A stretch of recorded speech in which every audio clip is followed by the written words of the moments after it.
Merci de m'avoir sollicité. Et merci de participer à organiser ce genre d'événement, même si on trouve qu'on a toujours du mal à mobiliser. C'est important que ça existe. Donc en fait, moi, ce dont je vais vous parler, euh, c'est de l'idéologie propriétaire. Alors, c'était ce sur quoi se concentrait un livre que j'ai publié en 2020 chez Amsterdam. Là, il va y en avoir un autre qui va sortir le 17 février. Bon, je fais mon autopromotion, ça ne change pas grand-chose. Vous pouvez le trouver en bibliothèque, hein, c'est pas pour que vous achetiez. Qui s'appelle la copossession du monde, et qui portera plutôt sur ce que j'appelle l'ordre propriétaire, c'est-à-dire qui sera plutôt une critique des théories économiques. Alors là, au fond, l'idée hein, dans le livre que j'avais publié, c'était de critiquer l'idéologie propriétaire. Et par idéologie propriétaire, j'entends une série d'idées ou de croyances sur lesquelles je reviendrai au fur et à mesure, qui sont les suivantes. En fait, l'idée, c'est que la propriété serait un droit naturel, que l'on obtiendrait par le travail, qui sanctionnerait du coup une forme de mérite, qui donnerait aux propriétaires tous les droits sur ce qui lui appartient, et qui interdirait à tous les autres, l'État ou les tiers, d'interférer. Et en fait, si vous voulez, ça se traduit de plein de manières. Hein. Quand on dit charbonnier aimé de chez soi, quand on dit où gagne son pain la sueur de son front, etc. Tout ça, c'est différentes formules de ce que j'appelle l'idéologie propriétaire. Mais on y reviendra encore une fois progressivement. Alors évidemment, la question de la propriété. J'attends 2 secondes parce que sinon. Ah, c'est son. La technologie est rebelle. et donc, bon, c'était une thématique. Ça a toujours été une thématique importante dans la critique politique de gauche depuis Marx, en fait, si vous voulez. Mais effectivement, c'est un peu sorti des radars ces derniers temps, la question de la propriété. Ça peut ressurgir sous la forme de la grande propriété, la petite propriété. Mais j'essaierai de montrer que même cette distinction n'est pas entièrement pertinente. Alors, du coup, plusieurs choses. Dans l'idéologie propriétaire, il y a d'abord l'idée selon laquelle ce que l'on a, on l'a obtenu par notre travail. Et vous pourrez me dire, c'est pas que dans l'idéologie propriétaire, parce qu'il y a aussi, si vous voulez, à gauche, chez les travaillistes, dans le mouvement social ouvrier, et plus largement maintenant, la revendication par les travailleurs de garder les fruits de leur travail, éviter d'empêcher qu'ils soient détournés par les propriétaires des moyens de production. Et donc en fait c'est un point commun, cette croyance selon laquelle ce que l'on a, on l'a obtenu par notre travail, c'est un point commun de certains mouvements de gauche avec je dirais, ce qu'on pourrait appeler grossièrement et avec facilité les capitalistes.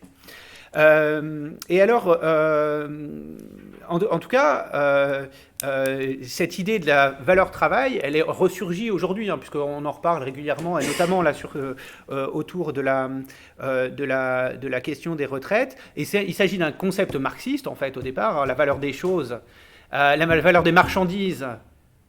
C'est le travail accumulé qu'il a fallu accumuler pour les produire. Évidemment, pour l'économie, l'économiste, c'est pas le cas, hein, parce que la valeur des marchandises, surtout pour l'économie, ce qu'on appelle néoclassique, la valeur des marchandises, c'est le résultat de l'offre et de la demande. Et donc mais sauf que c'est un concept marxien que la gauche a longtemps laissé à la droite. Et en fait, cette idée remonte à un auteur dont je vais vous parler, un philosophe dont je vais vous parler, qui s'appelle John Locke, dans un livre intitulé Le Second Traité du gouvernement, publié en 1689, pendant la seconde révolution anglaise, qu'on appelle la glorieuse révolution. Et donc, cette idée, elle travaille aussi en partie le mouvement ouvrier, ce qu'on pourrait appeler le mouvement ouvrier plus largement, parce que maintenant, en France, il y a peu d'ouvriers, mais il y a beaucoup de gens qui se situent dans le sillage du mouvement ouvrier et que dans un cadre marxiste, on appelle l'exploitation. Et donc, cette notion d'exploitation dépend aussi de la valeur travail, puisqu'elle sous-entend qu'une partie de la valeur produite par le travail des salariés ne leur revient pas, mais est détournée par le propriétaire des moyens de production. D'accord ? Et donc, l'idée, c'est d'exproprier les expropriateurs, c'est-à-dire d'exproprier les propriétaires des moyens de production pour rendre aux ouvriers la valeur qu'ils ont produite. Encore une fois, ça on le retrouve souvent, mais même encore sur les plateaux, là, autour des débats sur les retraites, beaucoup de militants CGT ou de syndicalistes ou représentants syndicaux CGT disent « Mais attendez, les millions qui sont accumulés par les propriétaires des moyens de production, ce n'est pas eux qui les ont produits, ce sont les travailleurs. » Et donc, le problème, c'est qu'aujourd'hui, justement, la valeur travail, elle est mobilisée pour défendre une politique du mérite, justifier les inégalités de fortune. Alors, est-ce qu'il faudrait... une question hein, qui est un enjeu de l'exposé que je vais faire, c'est de savoir si il faudrait refaire nôtre la centralité du travail, la centralité marxienne du travail, ou peut-être penser les choses autrement. Sans préjuger de la bonne stratégie à adopter, moi, cette référence permanente au travail ne me convient pas. Alors, évidemment, ça ne veut pas dire que je tombe du côté de ceux qui sont à gauche paresseux, considérés comme paresseux par certains ministres actuels. Mais ça veut dire que je pense que cette notion de travail est minée. Elle est minée. Et je vais y revenir. Le deuxième point, qui est un enjeu de mon exposé, donc premier point, c'est voilà, cette espèce de serpent de mer hein, qui se maintient encore aujourd'hui dans le débat public, qui est l'importance du travail pour justifier la propriété. Ce que l'on a doit dériver de notre travail. Et c'est une croyance partagée à gauche et à droite. Mais plus souvent mobilisée à droite aujourd'hui, pour justifier les inégalités et dire qu'au fond, les inégalités sont fondées sur le mérite. Le deuxième point, c'est qu'à gauche, on opère souvent une distinction entre la grande et la petite propriété. Et celle qui serait mauvaise, ce serait la grande, et puis la petite, elle serait finalement très bien, puisqu'elle ne nous donnerait pas... Pour quelle raison ? La raison se comprend. C'est que seule la grande propriété donne aux grands propriétaires un levier de domination sur les autres. La petite propriété ne nous permet pas de dominer les autres. Au contraire, elle nous permettrait de construire une zone d'indépendance, d'avoir une zone d'indépendance libérée des interférences d'autrui. Et donc, en ce sens, à gauche, cette idée selon laquelle il faudrait distinguer comme ça la petite propriété qui serait bonne et la grande propriété qui serait mauvaise, reste importante. Or, c'est aussi quelque chose que je mets en doute. Parce que regardez ce qu'on fait aujourd'hui à partir de cette croyance-là. On vous amène des personnes retraitées qui sont soi-disant parties 2 semaines de chez eux, et à leur retour, ils voient des squatteurs. Et là, tout le monde adhère. On dit « Ah, mais parce que c'est la petite propriété du petit retraité ». Or, on voit bien qu'il s'agit là d'utiliser cette espèce de croyance globalement partagée selon laquelle la propriété protège l'individu et sa liberté, et en particulier le plus fragile. Or, moi, ce qui me semble problématique là-dedans, c'est la façon dont la propriété, y compris petite, permet d'exclure les autres, permet d'exclure ceux qui n'ont rien. Et donc, c'est la propriété en tant que telle qui est problématique. Même quand j'ai une petite propriété, j'ai un petit jardin, je peux embêter mes voisins. Donc le problème, c'est vraiment la façon dont la propriété est pensée comme la base de la protection de la liberté individuelle. Les choses devraient être pensées autrement.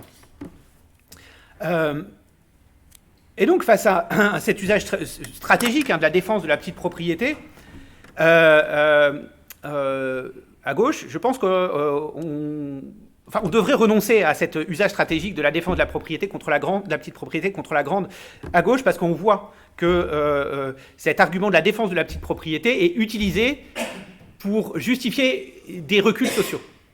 Et justement, les fameuses lois anti-squatteurs qui ont été prises récemment. Alors, on peut penser ce qu'on veut, mais on peut aussi considérer que le cas du petit retraité qui revient, etc., n'est pas le cas général. Vu la quantité de logements vacants dans les grandes villes denses, le problème des cas des petits retraités est un problème marginal. Le problème central, c'est la question de la propriété et la façon dont elle permet arbitrairement à quelqu'un d'exclure ceux qui n'ont rien, ceux qui n'ont pas de toit, même dans les cas où la propriété en question n'est pas utilisée et n'est durablement pas utilisée. Donc c'est encore une fois pour moi au cœur du questionnement, c'est la question de la propriété en général, comme droit de disposer de ce que l'on a sans rendre de compte à personne, et comme droit d'exclure, qui est problématique. Et donc, à partir de là, ça c'est les enjeux, c'est pour essayer de vous montrer comment ce que je vais raconter, qui est peut-être un peu théorique, en histoire de la philosophie, s'articule avec nos préoccupations politiques actuelles. Et donc, je propose de faire un petit détour, au fond, par l'histoire des idées, une histoire de la pensée, pour faire comprendre un peu la façon dont s'est construite cette idéologie propriétaire, et proposer quelques critiques. Évidemment, ce sera un peu trop rapide, mais bon, on pourra en discuter après. Donc, nous partagerions le sentiment faussement évident, selon lequel nous pouvons faire absolument tout ce que nous souhaitons et ce que nous voulons avec ce qui nous appartient. Alors évidemment, c'est pas vrai du droit, c'est pour ça que j'appelle ça l'idéologie propriétaire. Mieux encore, le droit de propriété a été sacralisé par la Déclaration des droits de l'homme et du citoyen à l'article 17. Il faut lire cette Déclaration des droits de l'homme et du citoyen, parce que là où la liberté est présentée comme limitée par la liberté des autres, la propriété n'est pas présentée comme limitée, à part par l'intérêt général. Mais elle n'est pas présentée comme limitée, elle est présentée comme un droit sacré. C'est quand même étonnant. La liberté n'est pas présentée comme un droit sacré, mais comme un droit fondamental, naturel, limité par la liberté des autres, mais pas la propriété. Et la propriété est subordonnée à rien. On pourrait dire la propriété est un droit sacré quand elle permet la subsistance des individus, mais elle devient un droit secondaire et discutable quand elle engage la subsistance des individus. Mais ce n'est pas ce qui est écrit dans la Déclaration des droits de l'homme et du citoyen, ce qui est révélateur, et ce qui fait que toute une historiographie marxiste, c'est une des raisons qui fait que toute une historiographie marxiste a considéré que la Révolution française était une révolution bourgeoise, et que ces droits de l'homme, à cause du droit de propriété notamment, étaient bourgeois. Et donc, il semblerait qu'il faudrait, à mon sens, distinguer le droit de propriété comme instrument juridique et l'idéologie propriétaire. Parce que, juridiquement, si vous voulez, tout le monde sait, et les notaires au premier chef, qu'on n'a pas le droit de tout faire avec ce qui nous appartient. Il y a des choses, si vous voulez mettre une haie en bordure de votre voisinage, il y a des règles. On ne peut pas la mettre à plus de 50 cm, elle ne peut pas être à plus de 2 mètres, etc. Enfin, il y a toute une série de règles qui montrent qu'en réalité, dans le droit, on ne peut pas faire ce qu'on veut avec ce qui nous appartient. La municipalité a un droit de regard sur la couleur du mur de notre maison, etc. Enfin, voilà. Dans certaines zones. Et donc, parce qu'il faut des déclarations préalables. Donc ça, c'est le droit. Mais il y a le droit d'un côté, puis il y a l'idéologie de l'autre. C'est-à-dire ce que croient les gens. Et les gens croient qu'ils peuvent faire absolument ce qu'ils veulent avec ce qu'ils ont, de façon générale. Et ce qui me semble intéressant, c'est d'insister sur le fait que cette idéologie propriétaire n'a pas toujours existé. À mon avis, on peut la dater du XVIIe siècle, dans sa formulation la plus pure, et elle s'est développée à travers justement la tradition des droits naturels. Alors, je reviens là-dessus. Par idéologie propriétaire, qu'est-ce que j'entends ? Par idéologie propriétaire, et là je vais le dire plus lentement parce que je l'ai dit rapidement pour commencer, j'entends un ensemble de croyances qui détermine très largement notre conception du juste et de l'injuste, du droit et du non-droit, etc. La propriété est considérée comme un droit naturel, attaché à la personne. Alors, encore une fois, on pourrait dire, oui, mais dans le droit positif, c'est pas comme ça. Enfin, dans les textes juridiques, c'est pas comme ça. Alors, je répondrai, oui, c'est vrai, et partiellement, non, c'est pas vrai. Parce que, à l'article 544 du Code civil, la première partie de l'article 544 du Code civil dispose que la propriété est le droit le plus absolu dont un individu dispose sur les choses, sur ses biens. Alors, la deuxième partie est intéressante, parce que c'est dans la mesure où il n'en fait pas un usage contraire aux lois et aux règlements. Alors, il faut savoir, soit la propriété est un droit absolu, soit elle est relative aux lois et aux règlements, mais enfin, l'article est tendu par rapport à ça. Et puis, encore une fois, il y a cette fameuse article 17 de la Déclaration des droits de l'homme et du citoyen, qui est souvent mobilisée par le Conseil constitutionnel pour annuler certaines parties, certaines dispositions des lois. Prenez par exemple la loi dite Florange anti-délocalisation qui a été votée sous Hollande. Alors encore une fois, il s'agit pas c'était pas une loi révolutionnaire. Et ben certaines de ces dispositions ont été annulées par le Conseil constitutionnel au nom du droit de propriété et de la liberté d'entreprendre. Donc ça, ce n'était pas de l'idéologie. Et encore une fois, il ne s'agissait pas, ce qui était proposé par la loi, ce n'était pas du tout de nationaliser les capitaux des entreprises qui délocaliseraient. C'était de donner un droit de regard au tribunal de commerce pour savoir si, en effet, la délocalisation était abusive ou non. Et si, surtout, l'entreprise qui délocalisait avait cherché un repreneur sérieusement. Il n'y avait pas d'atteinte au droit de propriété. On n'empêchait pas la personne de délocaliser.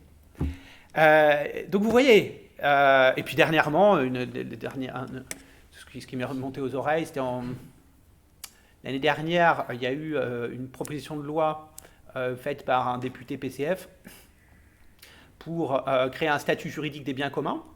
Et alors, ça a été refusé en commission. 3 parties, je vous laisse deviner, ont été de très favorables à plutôt favorables. Puis le reste des parties l'a rejeté au nom du droit de propriété et la liberté d'entreprendre. Donc en fait, ça intervient tout le temps dans un certain nombre de décisions juridiques. Sur rappel de la propriété, de la même manière, les lois de nationalisation de Mitterrand, elles ont été très largement retoquées, ça date, au nom du droit de propriété.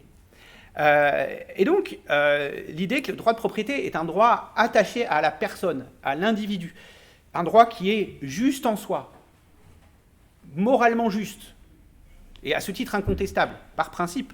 Ça, c'est le premier point. Le deuxième point, encore une fois, c'est l'idée qu'on acquiert des biens par notre travail. Ce que l'on a dérive de notre travail. Et donc, si c'est le cas, je vais revenir dans le détail, un peu plus dans le détail en tout cas, et donc si c'est le cas, ça signifie qu'on mérite ce que l'on a. Ça, c'est un point important parce que ça veut dire qu'il y a une dimension morale de la propriété, ce qui la rend difficilement contestable. Si elle est méritée, moralement, on peut difficilement la contester. Au nom de quoi, par exemple, pourrait-on interdire à quelqu'un qui a acquis un patrimoine important, en quoi pourrait-on lui interdire de le transmettre à ses enfants, par exemple? Ce qui est une question importante, la question de l'héritage. Il l'a mérité. Il en fait ce qu'il veut. Ça, c'est encore une fois, je dirais comme une sorte d'armure morale autour de la propriété qui la rend difficilement discutable. Et tout ça se joue en grande partie autour du travail et du mérite. Et donc, quatrième point, chacun fait ce qu'il veut avec ce qu'il a, jouir, utiliser, exploiter, vendre, détruire. Vendre, détruire, ça, c'est des points utilisés, pourquoi pas, quoique certaines utilisations peuvent être répréhensibles. Vendre ou détruire, ça c'est quand même le grand pouvoir du propriétaire. En quoi le fait d'être propriétaire de quelque chose nous permettrait toujours de le vendre. D'ailleurs, ce n'est pas toujours le cas. Par exemple, on peut dire qu'on est propriétaire des organes, mais on nous interdit bien de les vendre. Alors pourquoi est-ce qu'on ne nous interdirait pas de vendre d'autres choses? Donc qu'on peut juger d'un intérêt particulier, ou comme devant être sanctuarisé, posé hors marché, etc. Mais non, l'idéologie propriétaire veut que tout ce qui nous appartient, on peut le vendre. Cinquièmement, que personne ne peut contester, limiter ou interférer sur le libre usage que je fais de mes biens. Pas même l'État. D'où pas mal de... Alors on peut être critique de l'État tel qu'il est, hein. Je ne suis pas en train de dire... je suis pas en train d'idéaliser l'État tel qu'il est réellement. D'ailleurs, on se souvient de la critique marxienne de l'État comme État bourgeois. Et de fait, un État qui protège la propriété privée, c'est un État bourgeois. Cependant, ce n'est pas ça que je voulais dire.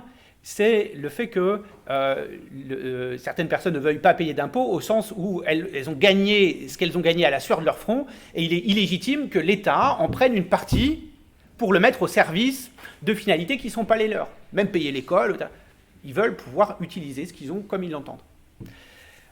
Et ça, c'est évidemment une thèse hautement problématique. D'accord ?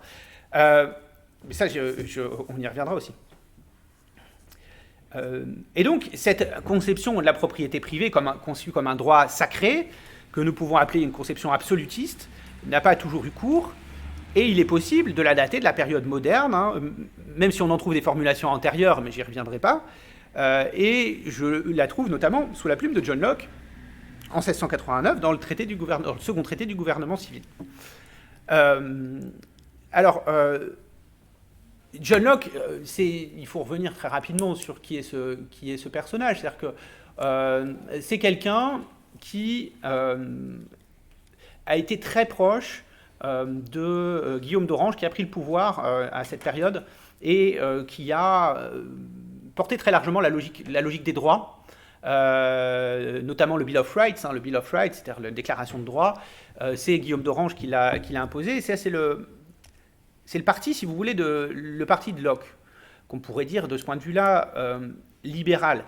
Mais par ailleurs, Locke était aussi intéressé aux questions économiques, à la question des colonies. Et dans son texte, d'ailleurs, il justifie plus ou moins la colonisation de l'Amérique du Nord, des terres amérindiennes, pour des raisons qui sont directement déductibles de ce que je vais vous raconter là. Il a lui-même été administrateur de colonies, etc. Donc, si vous voulez, il a un certain intérêt pour la question économique, un certain intérêt, et pas simplement au sens intellectuel. Et donc, bref, je ne rentre pas dans le détail, si vous voulez, je pourrais en parler plus largement, mais...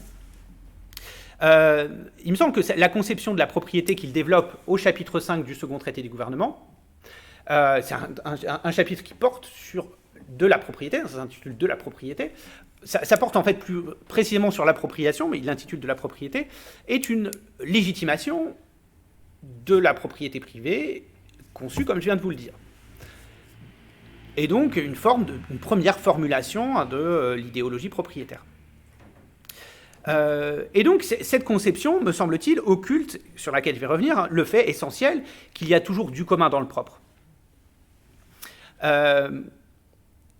Donc, je reviens sur... Je vais vous parler de Locke. Au fond, la propriété n'a pas toujours existé dans sa forme actuelle. Alors, certains juristes disent que la propriété privée telle qu'on la connaît serait un retour du droit romain. Et d'ailleurs, ils en veulent pour preuve le fait que la propriété est définie à partir de trois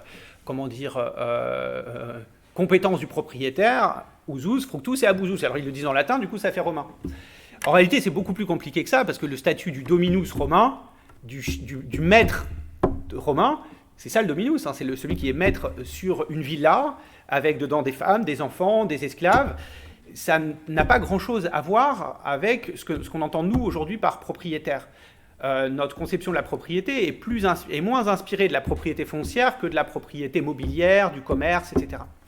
Ça, c'est un premier point. Et il y a d'autres points qui font qu'en fait, il y a une divergence fondamentale en fait, entre le fonctionnement du droit romain et notre conception de la propriété. Mais c'est pas ça qui va m'intéresser. C'est que ce qui m'intéresse là, c'est comment ça se passait dans l'Ancien Régime, c'est-à-dire avant qu'on introduise le droit de propriété. Comment ça se passait ?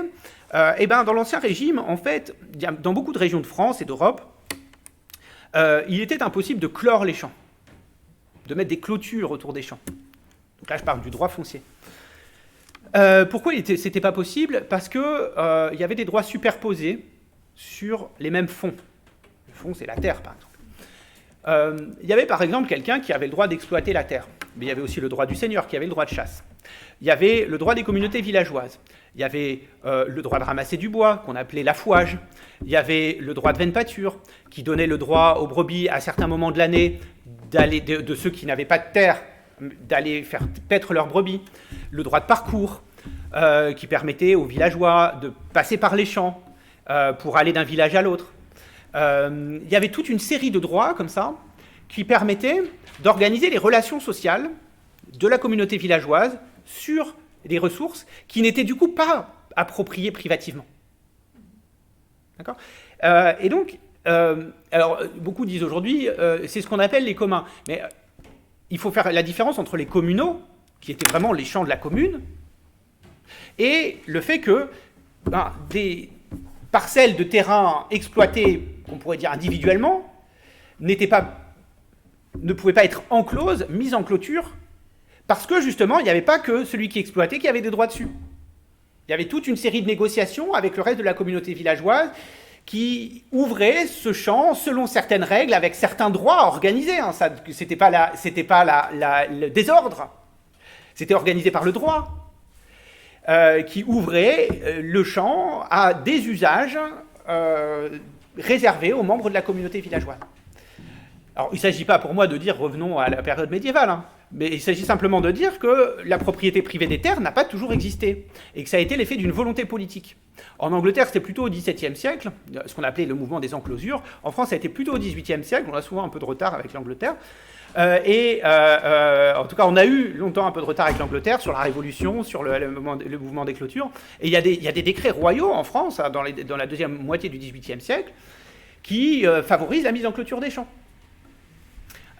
Et donc, cette mise en clôture des champs, évidemment, elle exclut tous les paysans sans terre, qui sont allés alimenter la pauvreté dans les villages, enfin dans les villes, et faire de la main-d'œuvre au bon marché dans les fabriques qui commençaient à se mettre en place, etc.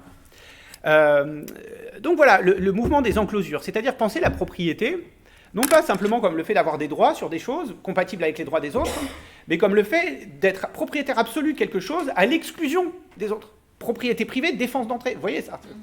Et ça, moi je trouve ça révélateur, parce qu'on dit souvent, oui, mais la propriété, c'est un rapport aux choses. Non, mais la propriété, c'est un rapport aux autres. C'est un rapport de pouvoir sur les autres. Si vous êtes propriétaire de quelque chose, vous avez le droit d'exclure les autres. Vous vous rendez compte, le pouvoir que ça donne. Je ne dis pas que c'est bien ni que c'est mal. Mais je dis que c'est ça, la nature de la propriété. D'accord ? En tout cas, de la propriété privée. Ça date de quelle époque les En France, c'est plutôt la deuxième moitié. Alors, ça a commencé avant, mais vraiment un mouvement à marche forcée, pour des raisons à la fois agronomiques et politiques. C'était plutôt la deuxième moitié du XVIIIe siècle. Là, il y a des décrets royaux qu'on trouve qui visent vraiment à favoriser la mise en clôture des champs. Mais encore une fois, ce n'était pas possible. D'ailleurs, vous avez la fable de La Fontaine sur le jardinier et le seigneur, là, je ne sais plus comment elle s'appelle, je crois qu'elle maintenant, si elle ne s'appelle pas comme ça, où le jardinier cultive son jardin et tout ça, et puis il y a un lapin qui passe, et du coup, le seigneur arrive, il passe à travers le champ. Alors, je ne dis pas que c'est bien ou pas bien, encore une fois, c'est que les champs étaient ouverts à plusieurs usages et à plusieurs droits. Et pas seulement seigneuriaux, évidemment. Alors là, sur ce point-là, l'Angleterre n'avait pas d'avance, parce que l'abolition de droit de chasse, c'est sous Tony Blair, au début des années 2000 en Angleterre. Donc ça voulait dire que les seigneurs avaient le droit de passer là, avec leur cavalerie dans les champs pour chasser. Et donc, cette affirmation du caractère absolument privé de la propriété et du fait que le propre exclut le commun, et ça c'est... Le propre exclut le commun. Ça, c'est une formule de Pottier, qui est un juriste de la deuxième moitié du XVIIIe siècle, qui publie le traité du domaine de propriété en 1771. Le propre exclut le commun. Alors qu'au contraire, ce qu'il s'agirait de faire, c'est de montrer l'articulation du propre et du commun, et comment il y a du commun dans le propre, en fait. En tout cas, c'est plutôt ma thèse. Et on trouve formulé, au fond, ces idées sous la plume de John Locke.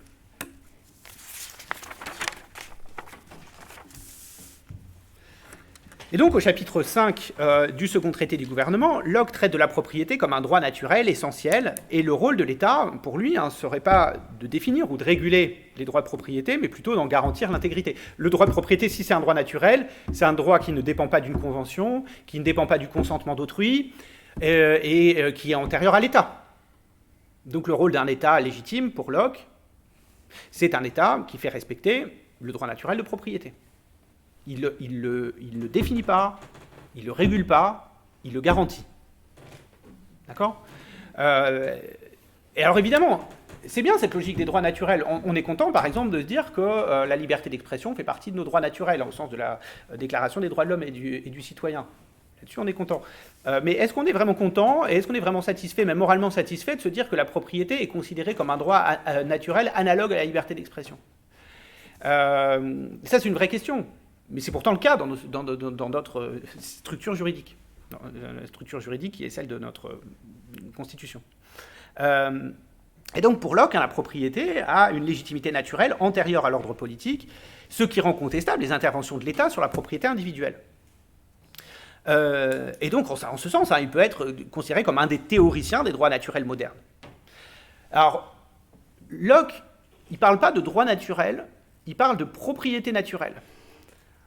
Et ces propriétés naturelles, pour lui, elles sont au nombre de 3, parfois il en met une 4e, c'est la liberté, l'existence, les biens. Donc, je suis naturellement propriétaire de mon existence, de ma liberté, ça on peut l'admettre, ce serait difficile de dire le contraire, et de mes biens. Alors ça c'est plus compliqué, ça fait l'objet de toute une série de querelles après, parce que Rousseau par exemple dit bah non, la propriété, elle n'est pas intimement liée à ma nature, c'est un ensemble de choses qui sont extérieures à moi, elles dépendent de conventions. Mais Locke nous dit non, elle ne dépend pas de conventions, elle est naturelle, la propriété. Et donc, comment justifie-t-il que la propriété est naturelle ? Eh bien, en montrant qu'elle est moralement incontestable, que personne, à l'état de nature, c'est-à-dire dans l'état qui précédait l'existence des gouvernements, personne n'aurait de bonne raison de la contester.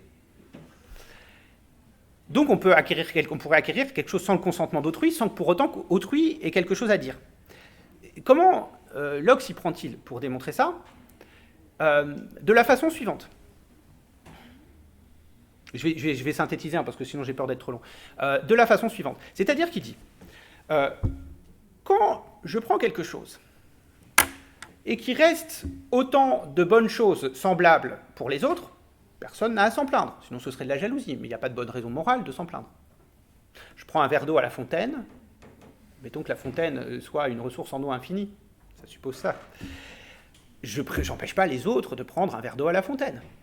Donc personne n'a de bonne raison de s'en plaindre. Donc la propriété, conçue dans ce cadre-là, ne peut pas faire l'objet, apparemment, d'une objection morale. Parce qu'elle ne porte préjudice à personne. Mais évidemment, ça suppose l'abondance. Ça suppose l'abondance. Parce que dans une situation un peu différente de celle de Locke, par exemple aujourd'hui, on sait que l'eau est rare. Prendre des citernes d'eau, prendre de l'eau pour arroser les golfs, ça enlève quelque chose aux autres. Dans une situation de rareté, prendre une partie des ressources enlève quelque chose aux autres. Et Locke se donne, d'une certaine manière, la partie facile en disant bah, à l'état de nature, il n'y a pas de rareté. Donc personne, c'est l'abondance. La fontaine, là, qui coule à l'infini, je prends un verre d'eau, je ne prive pas les autres. Et par ailleurs, il dit il ajoute toute une série d'autres clauses, notamment le fait que, à l'état de nature, personne n'a à se plaindre de l'appropriation, puisque personne ne peut accumuler. On ne peut pas accumuler, parce que, imaginez, je ramasse des prunes. Il s'imagine qu'il y a des prunes à l'état de nature. Bon, c'est quand même le résultat d'une longue histoire de sélection des plants, etc. Mais je ramasse une prune. Bon, cette prune, elle va pourrir au bout d'une semaine, donc je ne vais pas ramasser des tonnes de prunes. Je ramasse juste les prunes qu'il faut pour satisfaire mes besoins. Personne n'a rien à dire. A priori, il reste autant de bonnes prunes pour les autres.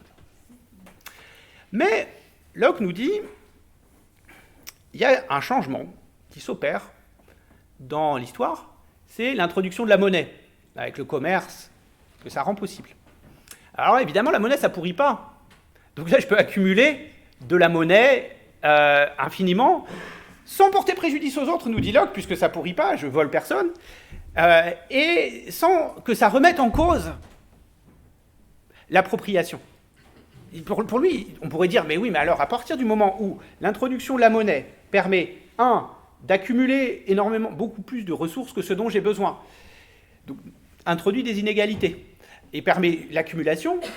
Est-ce que ça ne remet pas en cause la propriété? Locke ne le pense pas, mais pour une raison précise. C'est qu'il dit, en fait, les êtres humains ont introduit la propriété, la monnaie, parce que ça leur était mutuellement bénéfique. Parce qu'ils savent bien qu'un monde où il y a de la monnaie et où on peut commercer est meilleur qu'un monde où on ne peut pas le faire. Donc, y compris les effets indirects de la propriété, de la monnaie, inégalité, accumulation, sont légitimés par là, légitimés par la convention selon laquelle, par laquelle les hommes ont introduit la monnaie, les êtres humains ont introduit la monnaie, parce que ça leur était bénéfique. Et par ailleurs, on pourrait dire, on aurait pu rajouter, mais il n'en parle pas, on aurait pu rajouter, oui, mais surtout, le problème, c'est qu'à l'époque où Locke écrit, il n'y a pas d'abondance. Il n'y a pas d'abondance. Toutes les terres sont déjà la propriété de différentes aristocrates. D'accord ? Il y a peut-être quelques terres libres, mais...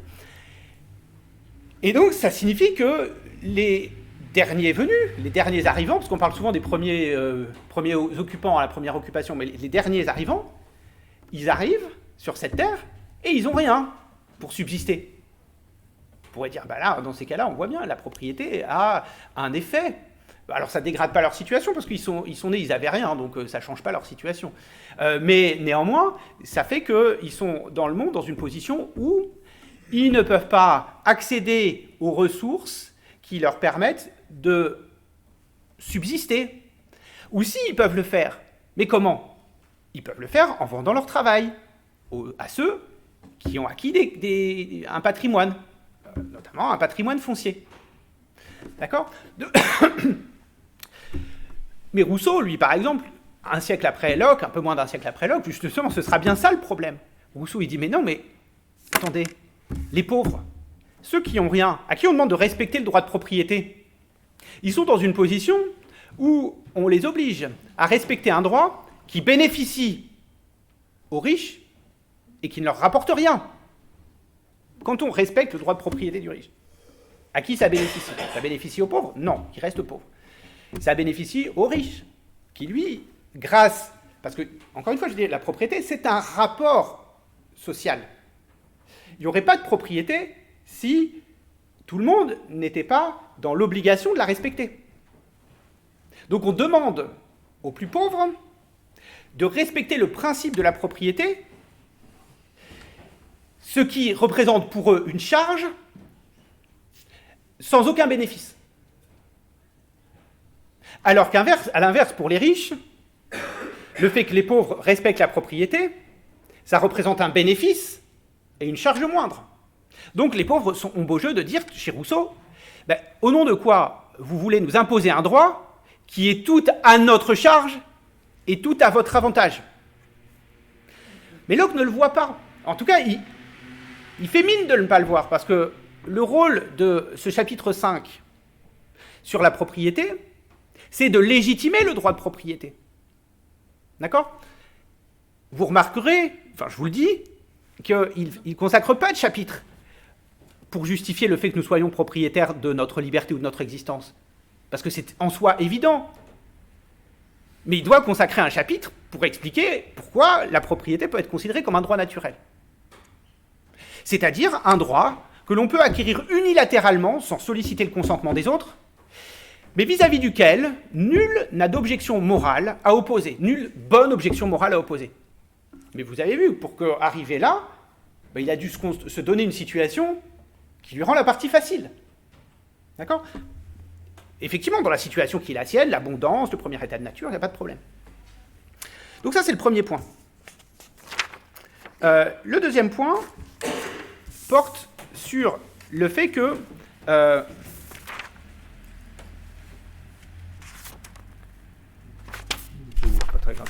me suis perdu dans ma feuille. Le deuxième point porte sur le fait que... je fais attention à pas dépasser ou à trop m'étendre. Le deuxième point porte sur le fait que... alors là, il a justifié le fait que la propriété, le droit de propriété ne peut pas faire l'objet d'objection morale. Le deuxième point consiste à expliquer comment on peut, de façon moralement légitime, s'approprier quelque chose. Et là, il part de l'idée selon laquelle Dieu aurait donné toute la création aux hommes, aux êtres humains. Alors la question, c'est comment peut-on légitimement extraire de ce commun une portion que l'on se réserve, à l'exclusion des autres? Comment c'est possible? Tout est commun. Comment puis-je légitimement prendre une partie dont je prive les autres? Alors on l'a vu, déjà, ça n'en prive pas les autres, nous dit Locke, parce que les autres ont autant de bonnes choses qu'ils veulent, qu'il leur reste. Mais Locke nous dit surtout c'est par le travail. Alors comment parvient-il à montrer ça? Voilà son argument. Il dit, je suis naturellement propriétaire de moi-même. Donc je suis fondamentalement aussi propriétaire de mon corps et de tout ce que produit mon corps. Si je mets cela dans quelque chose qui n'appartient à personne, ça veut dire que j'ai mélangé dans une chose qui appartient à personne quelque chose qui m'appartient naturellement et sur lequel nul autre que moi ne peut prétendre avoir de droit. Donc Locke nous dit, je me suis approprié la chose, la ressource naturelle, ce champ, parce que dedans, il y a maintenant quelque chose qui est naturellement à moi, c'est-à-dire mon travail. Ça, c'est la théorie, ce qu'on appelle souvent l'argument du mélange. C'est ça l'argument. Parce que, si vous voulez, il y a d'autres manières de dire que le travail nous rend légitimes propriétaires. Il y a par exemple une manière de dire qui consisterait à défendre la thèse selon laquelle j'ai mis de moi dans mon œuvre, le travail crée une œuvre d'une certaine façon, j'y ai mis de moi et donc protéger ma personne, c'est protéger mon œuvre. Mais c'est pas ce que dit Locke. C'est pas ce que dit Locke. Et donc, la thèse de Locke, c'est vraiment la thèse du mélange. Mon travail m'appartient, puisqu'il il est produit par mon corps, qui est à moi, naturellement à moi, personne ne le contestera, et je mets ça dans une chose qui est à personne. Par conséquent, maintenant, dans cette chose, il y a quelque chose qui est à moi, et personne, du coup, nul autre que moi, n'a de droit dessus. Alors évidemment, ça pose plusieurs problèmes. Je ne vais pas rentrer dans le détail, mais ça pose plusieurs problèmes. Ça pose le problème des cas où je mets mon travail dans quelque chose qui est déjà à quelqu'un. C'est par exemple le cas quand je suis un employé.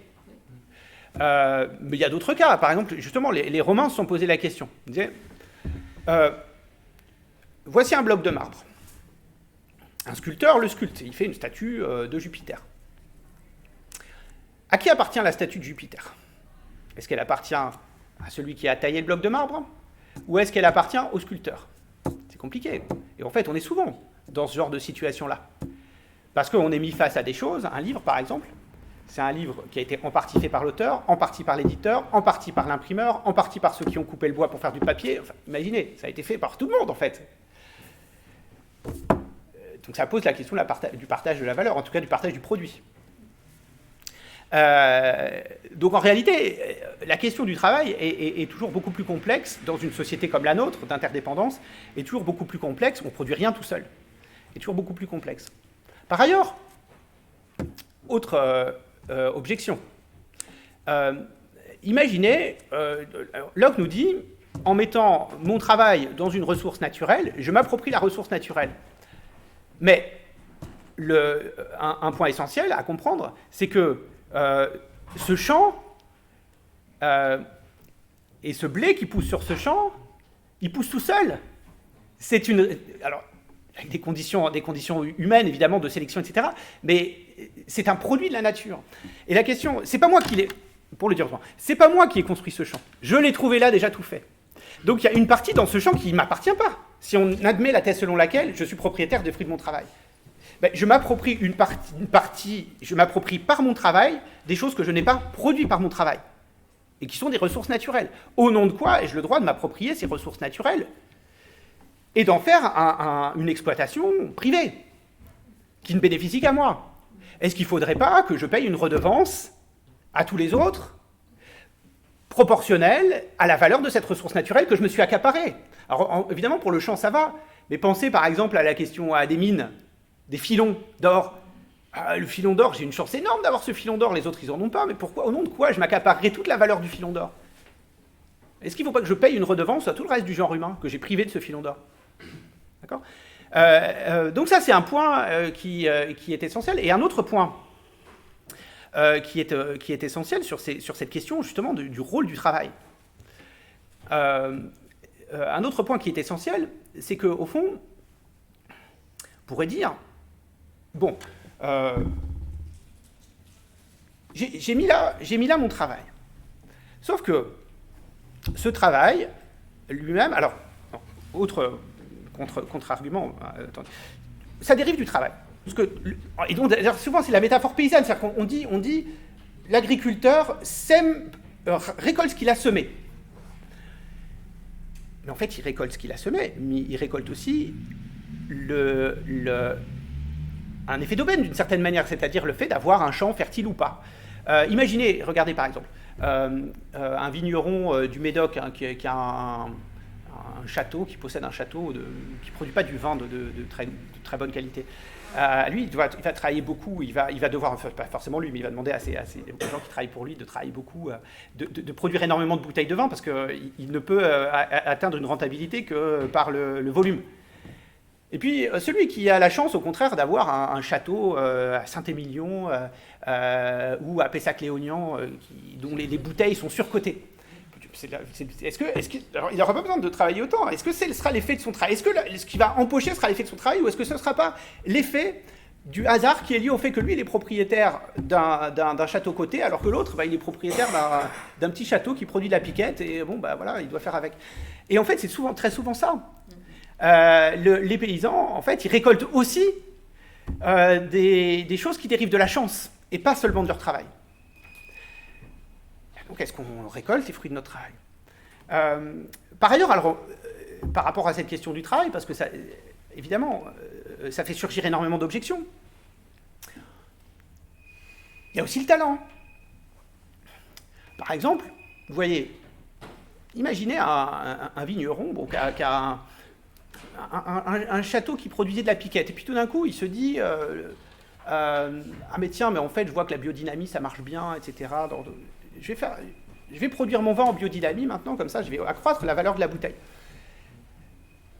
Mais il a été malin. Il a communiqué de façon ingénieuse, etc. Enfin, il y a toute une série de choses. On pourrait dire, il doit son talent. Sauf que c'est la même chose, le talent. Prenez par exemple le cas d'Mbappé, par exemple. On en parle souvent en ce moment, parce que de fait, c'est un joueur d'un talent incontestable. Mais là, une question est de savoir s'il mérite son talent. Parce que il a... Alors, on pourra en discuter, hein, mais je donne quelques arguments. Moi, je peux travailler énormément, hein, mais je vous dis, je pense que j'ai le pied carré, et vraiment, je n'aurai jamais le niveau d'Mbappé. D'où vient le talent? Alors, il y a certainement une portion qui est génétique. Et donc, ça veut dire que c'est une portion dont il a hérité, qu'il n'a pas faite. Alors, on pourrait dire autre chose, parce que ça, quand je dis ça, on me dit toujours, oui, mais lui, il a travaillé. Alors qu'il y en a un autre qui peut avoir le même talent qui n'a pas travaillé. Mais alors, même la disposition à travailler, en réalité, c'est le résultat d'un conditionnement psychologique dans l'enfance. Par exemple, la confiance en soi. C'est lié à la manière dont vos parents, par exemple, ou vos enseignants, ont réussi à vous montrer que ce que vous pouviez produire avait de la valeur. Et donc, imaginez, pour faire comme Mbappé, c'est-à-dire se dire très tôt, je vais pouvoir, si je travaille, être un champion, il faut avoir une sacrée confiance en soi. Mais cette confiance en soi, il ne se l'est pas donnée tout seul. Hein. On n'est pas comme le baron de Munchausen qui se sort de la mare en se tirant lui-même par la couette, quoi. Cette confiance en soi, il l'a eu, il le tient de l'extérieur. Il la tient de l'extérieur. Donc là aussi, bon, la part qui est à moi, la part qui est commune, elle est difficile à déterminer. Donc cette idée de travail, vous comprenez pourquoi elle me pose problème, en fait. Qu'on puisse demander aux gens de coopérer, de participer à produire avec les autres la richesse collective en fonction de leurs moyens, c'est une chose. Mais dire qu'ensuite les gens vont être récompensés en fonction de leur travail et de leur mérite, c'est autre chose. Et là, c'est pour le coup un pas qui me semble pas utile de franchir. Alors après, on peut dire, ben oui, mais bien rémunérer les gens, ça les incite à bosser. Certes, mais il y a un niveau au-delà duquel c'est plus de l'incitation. Je veux dire, vous diriez à quelqu'un, tu vas gagner 15 000 euros si tu bosses bien, ça suffira. Si on lui dit 100 000 euros, c'est plus une incitation. Vous voyez, il y a un moment où augmenter les salaires cesse d'être une incitation. C'est un effet de marché. Et après, cet effet de marché, parce qu'on va vous dire, il y a un marché des footballeurs, il y a un marché des chefs d'entreprise. Cet effet de marché, ensuite, on va l'expliquer rétrospectivement ou rétroactivement par le mérite ou le travail. Oh, il a travaillé, il est méritant, etc. Mais non, c'est des effets de marché. Alors, on peut... voilà, c'est pour ça que ces questions sont les questions qui me posent problème. Par ailleurs, justement, alors donc voilà ce que nous raconte Locke. Et alors Locke ajoute un point. Là, j'ai dit le travail, j'ai parlé du travail, et j'ai un peu critiqué, hein, on pourrait rentrer de plus dans le détail. Locke ajoute que, en mettant en valeur la création, parce que, bon, croyant, on a le droit, en mettant en valeur la création, on participe à accomplir notre vocation d'être humain. Parce que Dieu nous a donné la création pour qu'on la mette en valeur. C'est la raison pour laquelle le travail est aussi constitutif d'un mérite. Et c'est la raison pour laquelle, en travaillant pour soi, on travaille pour tous. Parce qu'on accomplit une vocation qui est de participer tous à notre place, à mettre en valeur la création comme totalité. Et ça, c'est un point important, parce que ça, c'est un point qui restera, cette idée selon laquelle, en travaillant pour moi, je travaille aussi, sans le savoir, pour les autres, à enrichir la société. On trouve ça chez Adam Smith. Adam Smith ne se réduit pas à ça, attention. Je ne veux pas caricaturer Adam Smith. Mais c'est la notion de main invisible chez Adam Smith. Qu'est-ce que dit Adam Smith ? Il dit, il ne faut pas que vous attendiez la bonne viande ou le bon pain de la philanthropie ou de la bienveillance du boulanger ou du boucher. Ils vous donnent du bon pain ou de la bonne viande parce que c'est dans leur intérêt. Parce qu'ils savent que s'ils ne le font pas, ils vont perdre leur clientèle. Et donc, ils travaillent bien, si vous voulez, ils font ça par égoïsme. Ils font ça par intérêt particulier. Mais par intérêt particulier, ils travaillent sans le vouloir à l'intérêt de leur clientèle. Donc en travaillant pour soi, on travaille aussi sans le savoir à enrichir tous les autres. Et c'est un peu ce que dit Locke, mais de façon moins théorique ou moins claire. Évidemment, tout ça est contestable, parce que ça suppose une harmonie des intérêts, et en matière économique, on constate que les intérêts ne sont pas si harmonisés que ça. Donc, Locke, voilà, il appartient quand même à cette tradition. Alors donc, si on accomplit notre vocation en travaillant, en mettant en valeur la création, ben on doit en être récompensé. D'où le fait aussi que la propriété, d'une certaine manière, sanctionne un mérite. Et donc voilà, le rôle de l'État, ensuite, c'est pas tellement de réduire la propriété, mais c'est de la garantir. Alors parfois, pour garantir la propriété, il faut la limiter, mais c'est toujours dans l'idée de garantir un droit qui était moralement constitué, juridiquement constitué avant l'existence et l'institution des États. Et alors, ça c'est la première étape de notre histoire, mais je ne vais pas rentrer trop dans le détail d'une autre étape dont je voulais vous parler. C'est une école économique qu'on appelle la physiocratie, P-H-Y-S-I-O-C-R-A-T-I-E, qui est une école économique française, créée en 1758, je crois, par Quesnay, Q-E-S-N-A-Y, dans un livre intitulé Le tableau économique. Et alors, c'est une école économique intéressante, parce qu'en fait, si vous voulez, c'est la première presque à avoir fait de l'économie une science mathématique. C'est pas Adam Smith, hein, parce qu'Adam Smith fait assez peu de mathématiques. Quesnay, lui, il fait un tableau économique qui est une sorte de tableau mathématique de comptabilité. Là, je ne rentre pas dans le détail. Ce qui m'intéresse, c'est qu'un physiocrate... Alors, les physiocrates ont eu une influence énorme dans les politiques publiques à cette époque-là, notamment pour la libéralisation des marchés. Alors, quel marché ? Le marché des grains. Vous allez me dire, le marché des grains, on s'en fiche. Sauf qu'avec l'Ukraine, on se rend compte qu'on ne s'en fiche pas tellement. Le renchérissement de la farine, pour nous, c'est pas grand-chose. C'est le double. Alors, quoique pour certains, c'est doublement du prix du paquet de pâtes. Mais pour ceux pour qui c'est un élément vital et qui n'ont pas les moyens, c'est compliqué. Et c'est un peu la situation de la France de la deuxième moitié du XVIIIe siècle. Ensuite, je vais vous expliquer comment. Mais, et donc, les physiocrates ont eu un rôle dans la libéralisation du commerce des grains.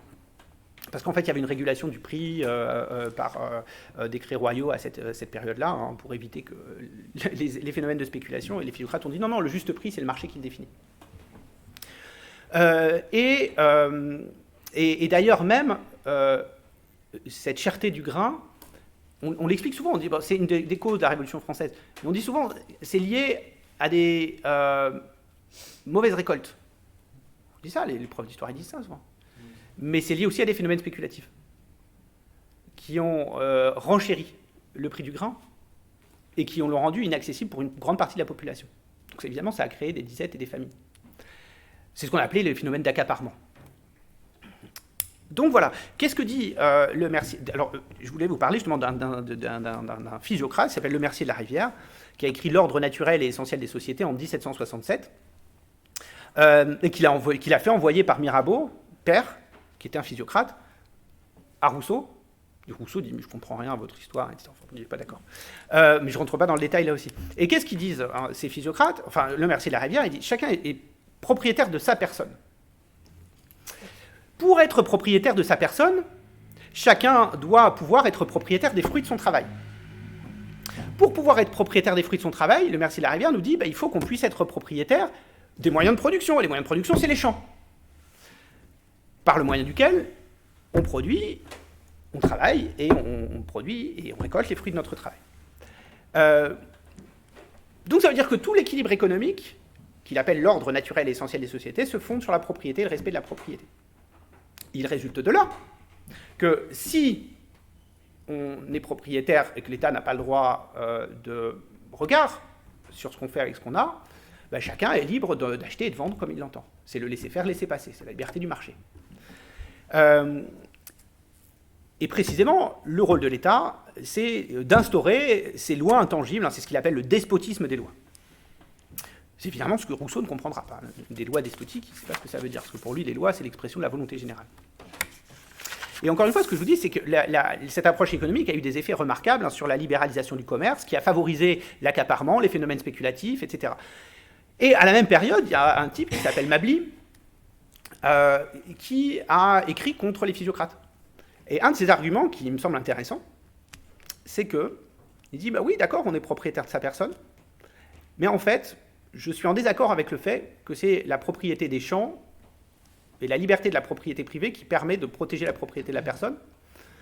La preuve, ça favorise des accaparements, le renchérissement du prix du grain, et donc cette liberté de la propriété a pour effet de priver certaines personnes de l'accès à ce qui est nécessaire à leur subsistance, c'est-à-dire à la conservation de la propriété qu'ils ont sur eux-mêmes. Met en cause la propriété qu'ils ont sur eux-mêmes. Il dit, mais en fait, pour moi, la meilleure solution pour garantir la propriété de soi, c'est la communauté des biens. Chacun, on cultive tous les champs en commun, ou on met en commun les récoltes, et après on les distribue en fonction des besoins. Et donc, finalement, pour garantir la propriété de soi, avec laquelle il est d'accord, la communauté des biens, selon lui, serait un meilleur moyen. Donc voilà, tout ça, c'est des débats, on pourrait rentrer dans le détail. Pour finir mon histoire, il y a Pottier qui a écrit le traité du domaine de propriété en 1771, et puis ensuite il y a l'article 544 du Code civil dont je vous parlais, la propriété est le droit de jouir et de disposer des choses de la manière la plus absolue, pourvu qu'on n'en fasse pas un usage prohibé par les lois et les règlements. Article bizarre, les juristes trouvent plein de manières de l'expliquer, mais avec une sorte de bon sens philosophique, ou de bon sens tout court, et c'est quand même un article qui semble bizarre, parce qu'encore une fois, soit c'est absolu, soit c'est relatif. Et puis l'article 17 de la Déclaration des droits de l'homme et du citoyen, sous le directoire, la devise liberté, égalité, fraternité est devenue liberté, égalité, propriété. Tout au long du 19e siècle, les juristes tressent des couronnes au droit de propriété. Enfin, c'est fou, ils deviennent complètement lyriques. En général, les juristes, c'est carré, tout ça. Et là, sur la question du droit de propriété, c'est ce qui nous a sorti des temps obscurs, du Moyen-Âge. On a renoué avec la rationalité de la Rome antique, etc. Enfin, toute une série de choses qui sont très étonnantes, et ça mérite d'être lu. Il y a vraiment des longs, je pense à De Molon, ou à ces gens-là qui sont des commentateurs du Code civil au 19e siècle, et vraiment que à l'article du droit de propriété, on a l'impression qu'il déraisonne, en fait. C'est une religion. Et puis, encore ce que je vous disais, le Conseil constitutionnel censure certaines dispositions de loi en raison du droit de propriété. Alors, évidemment, on pourrait aussi parler rapidement de la forme qu'a pris cette idéologie radicale, qu'a pris cette idéologie propriétaire, parce qu'en réalité, dans la société, elle n'est pas aussi radicale que ça, elle existe, elle est forte, mais elle n'est pas aussi radicale que ça, mais la forme radicale qu'elle peut prendre dans le libertarisme. Vous voyez tout ce que c'est que les libertariens, Mais je pense que je n'aurai pas le temps de rentrer, et si vous voulez, on pourra en discuter après. C'est un mouvement plutôt américain, mais qui fait son entrée en France depuis quelques années, plutôt par l'extrême droite, avec des gens comme Steve Bannon, conseiller de Donald Trump, qui traverse l'Atlantique, etc.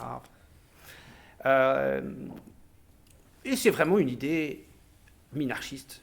Le moins d'État, la liberté protégée par la propriété, le droit de tout faire avec ce qu'on a, le droit de se défendre soi-même par des armes, avec des armes, etc.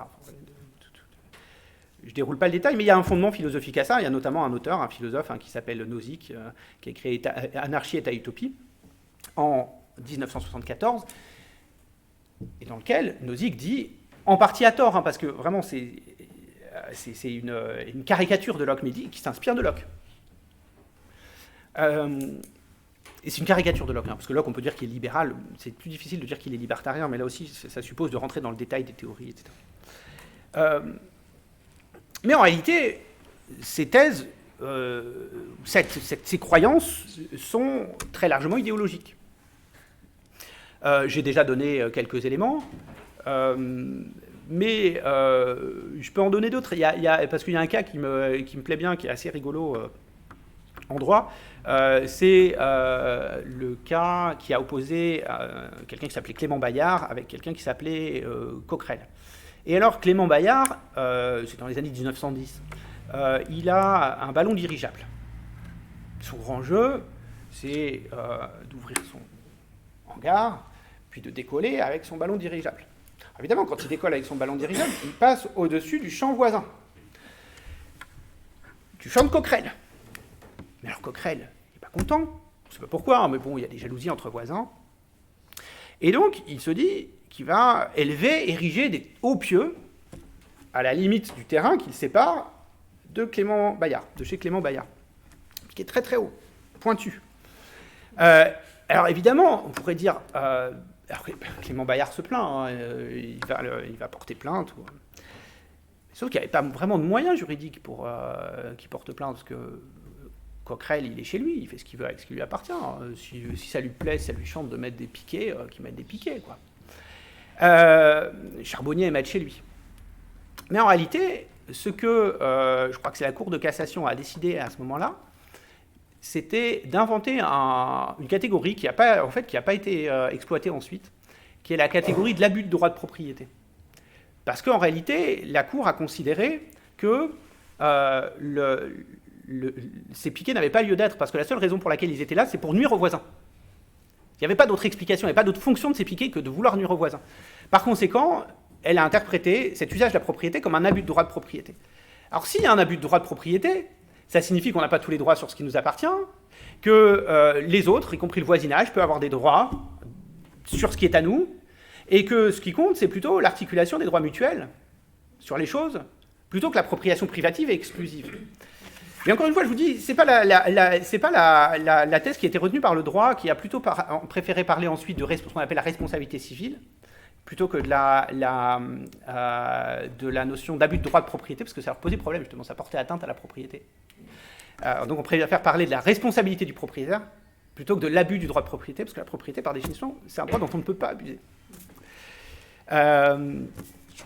Et puis par ailleurs, c'est ce que je vous disais, j'y reviens pas, nous n'avons pas fabriqué les ressources naturelles que nous transformons par notre travail, et donc au fond, quand on se les approprie, on s'approprie une partie des choses qu'on n'a pas faites, etc. Bon, je ne reviens pas dans le détail de ces arguments que j'ai déjà donnés. Mais par ailleurs, j'insiste aussi sur le fait qu'il n'y a pas de self-made man, parce que souvent, quand on fait l'histoire des grands capitaines d'industrie, Elon Musk, j'entendais vous parler, on les présente comme on fait des hagiographies, c'est-à-dire c'est des histoires saintes pour notre époque. On explique qu'on a affaire vraiment à quelqu'un d'exceptionnel qui a tout fabriqué par ses petits bras, etc. Et donc c'est cette espèce d'idéologie du self-made man qui accompagne, je crois, l'idéologie propriétaire. Or, là-dessus, c'est évidemment complètement discutable, parce que vous mettez Elon Musk sur une île déserte, déjà, dès la naissance, il peinera, je pense, à développer ses capacités intellectuelles, pour peu qu'il ait des capacités intellectuelles supérieures, mais certains le disent, parce que pour le faire, il a dû bénéficier du savoir qu'on lui a transmis, qu'il n'a pas créé. Donc il dépend quand même des générations passées pour être ce qu'il est. Puis il dépend d'une série de circonstances, d'aubaines, de gens qui ont travaillé pour lui, de toute une série de choses. Et ça, j'insiste sur ce point parce que c'est une thèse sur laquelle ont insisté des penseurs qui sont peu connus aujourd'hui, mais qui on appelait les solidaristes à la fin du 19e siècle, début 20e siècle, et notamment quelqu'un qui s'appelle Léon Bourgeois. Alors Léon Bourgeois, c'est pas un révolutionnaire. Léon Bourgeois, c'est quelqu'un qui fait partie de ce qu'on appellerait aujourd'hui la gauche progressiste et réformiste, quoi. Et ce qu'il a voulu faire, c'est... c'est un républicain radical. Et ce qu'il a voulu faire, c'est défendre le principe d'un impôt sur le revenu progressif. Ça n'existait pas à l'époque. Il a été président du Conseil en 1895-1896. Ça n'existait pas à l'époque. Ça a été voté quelques années après. Et l'argument qu'il a utilisé, c'est que justement, tout ce que l'on a, tout ce que l'on acquiert, nos salaires, etc., ça n'est pas seulement le fruit de notre travail, parce que personne ne s'est fait tout seul. Au contraire, nous dit-il, plus on bénéficie des avantages de la vie sociale, parce qu'être riche, c'est un avantage de la vie sociale, encore une fois, il n'y a pas de riche sur une île déserte. Être riche, ça veut dire avoir de quoi se faire servir par les autres. Hein. Donc c'est une réalité sociale, la richesse. C'est donc un avantage de la vie sociale. Plus on bénéficie de la vie sociale, plus on est redevable envers la société. Évidemment, ça prend à franc renversé les discours qu'on nous sert aujourd'hui, selon lesquels c'est les pauvres qui sont redevables aux riches parce que les riches leur donnent du travail. Et c'est ce que nous dit, en fait, Léon Bourgeois dans un livre important qui s'appelle « La solidarité », ou « Solidarité tout court » en 1895. Et donc il explique qu'en réalité, tout ce que l'on fait, ou tout ce qu'on l'on est même, on ne le doit pas qu'à nous-mêmes. On le doit à la coopération des générations passées, des générations actuelles, et même on pourrait dire, dans une certaine mesure, on ne peut pas être indifférent aux générations futures. Alors c'est pas ce dont parle Léon Bourgeois, mais c'est quand même une grande question qu'on ne peut pas manquer de se poser, dans la mesure où ce que nous faisons aujourd'hui aura un impact sur les générations futures. Donc on a aussi une dette envers eux. C'est-à-dire, par exemple, on peut leur léguer une nature dans laquelle ils ne peuvent plus vivre. Et donc cet endettement, c'est-à-dire le fait qu'ils vont devoir, eux, payer notre train de vie, parce que c'est ça qui va se passer, parce qu'eux vont devoir se priver de tout, alors ils ne pourront même plus vivre. C'est une dette que nous contractons à leur égard. Et donc cette idée de dette sociale est quelque chose d'extrêmement important, justement pour contester cette espèce d'idéologie propriétaire, qui est fondée sur l'idée que tout ce qu'on a, c'est le résultat de notre travail, et qu'on le mérite, et qu'on ne doit rien à personne, et qu'on peut disposer absolument, et comme on l'entend, de ce qui nous appartient.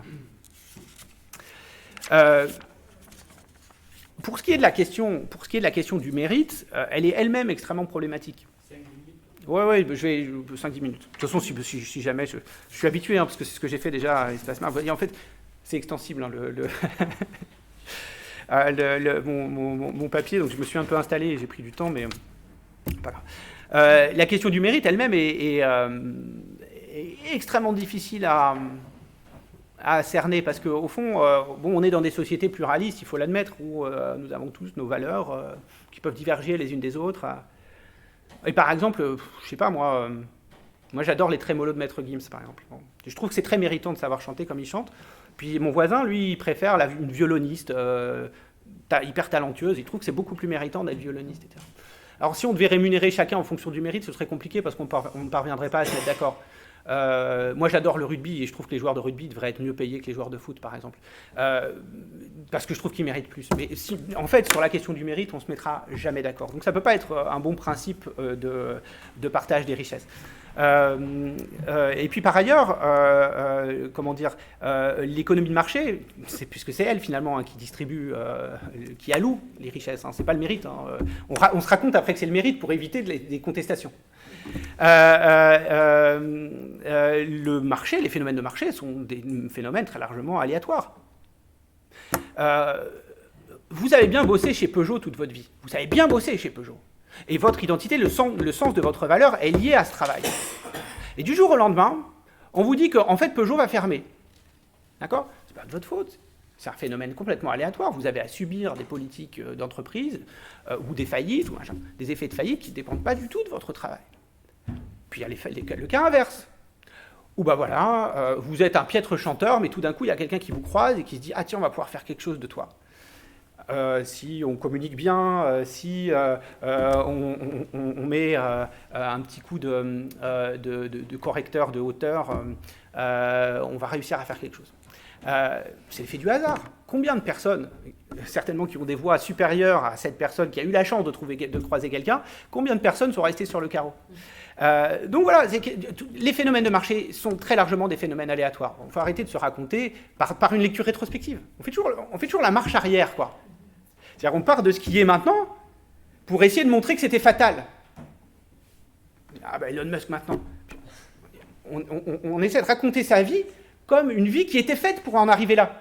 Mais en fait, si on prend les choses à l'envers, et si on prend Elon Musk jeune, il y a plein de choses qu'il aurait pu faire qu'il ne réussit jamais. Et qu'un autre réussisse à sa place. Donc tout ça relève de phénomènes très largement aléatoires. Et donc, par ailleurs, nous parvenons à obtenir beaucoup de choses qui sont totalement indépendantes de nos choix ou de nos travail. Et c'est typiquement le cas de l'héritage.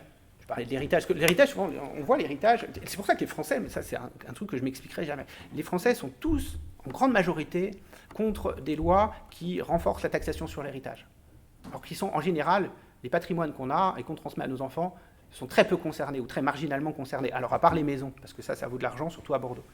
Et on a même acheté une maison pas chère il y a 30 ans, elle se retrouve chère aujourd'hui, bon c'est pas de notre faute, mais on va devoir payer de grosses taxes de transmission. Mais l'héritage, il ne faut pas le voir de ce côté-là. Il ne faut pas le voir du côté des parents qui veulent prendre soin de leurs enfants et qui leur lèguent quelque chose. Il faut le voir de l'autre côté. Il faut voir du point de vue des inégalités de dotation à la naissance. Du fait qu'en fait, sans avoir travaillé, et juste du fait de leur naissance, certains naissent endettés, ou sans rien, et d'autres naissent avec une avance énorme. Alors évidemment, quand on veut créer l'égalité des chances dans ce genre de situation, alors il y a l'héritage du patrimoine financier, il y a l'héritage du patrimoine culturel. Vous naissez dans une famille de gens qui ont des livres, vous savez, ça va être plus facile pour vous à l'école. Alors, mais justement, on a quand même créé l'école pour essayer de changer un peu les choses. Ça ne marche pas complètement. D'autant que maintenant, les diplômes sont d'une fonction discutable quant à la réussite sociale. Mais n'empêche qu'on a créé quelque chose. Mais alors, pour l'égalité des chances en matière économique, là, on n'a pas créé grand-chose. Ce qu'il faudrait faire, en vrai, si vous voulez, c'est taxer énormément les gros héritages, les grosses fortunes, parce qu'on sait que c'est en ce moment vraiment sur ce point-là que les inégalités se creusent de façon démente sur le plan mondial, et créer une sorte d'héritage social, c'est-à-dire donner à tous les enfants, à tous les jeunes qui entrent dans la vie active, de quoi commencer dans la vie. Tout le monde a droit à un héritage pour commencer dans sa vie. Pourquoi lui plutôt qu'elle ? D'accord ? Et donc, ça fait partie des points essentiels, parce que souvent, et ça, c'est encore un problème d'idéologie propriétaire. On dit, mais pourquoi quelqu'un aurait quelque chose alors qu'il n'a pas travaillé pour l'avoir ? C'est aléatoire. Mais pourquoi quelqu'un a quelque chose alors qu'il n'a pas travaillé pour l'avoir ? C'est un argument qu'on trouve contre le revenu de base ou le revenu universel. Moi, j'aime bien le revenu de base inconditionnel. Ça, c'est la version de Philippe Van de Paris, mais on pourra y revenir. Parce qu'on ne comprend pas un revenu sans travail. Mais il faudrait décorréler les deux. Et c'est aussi à quoi je m'attaque.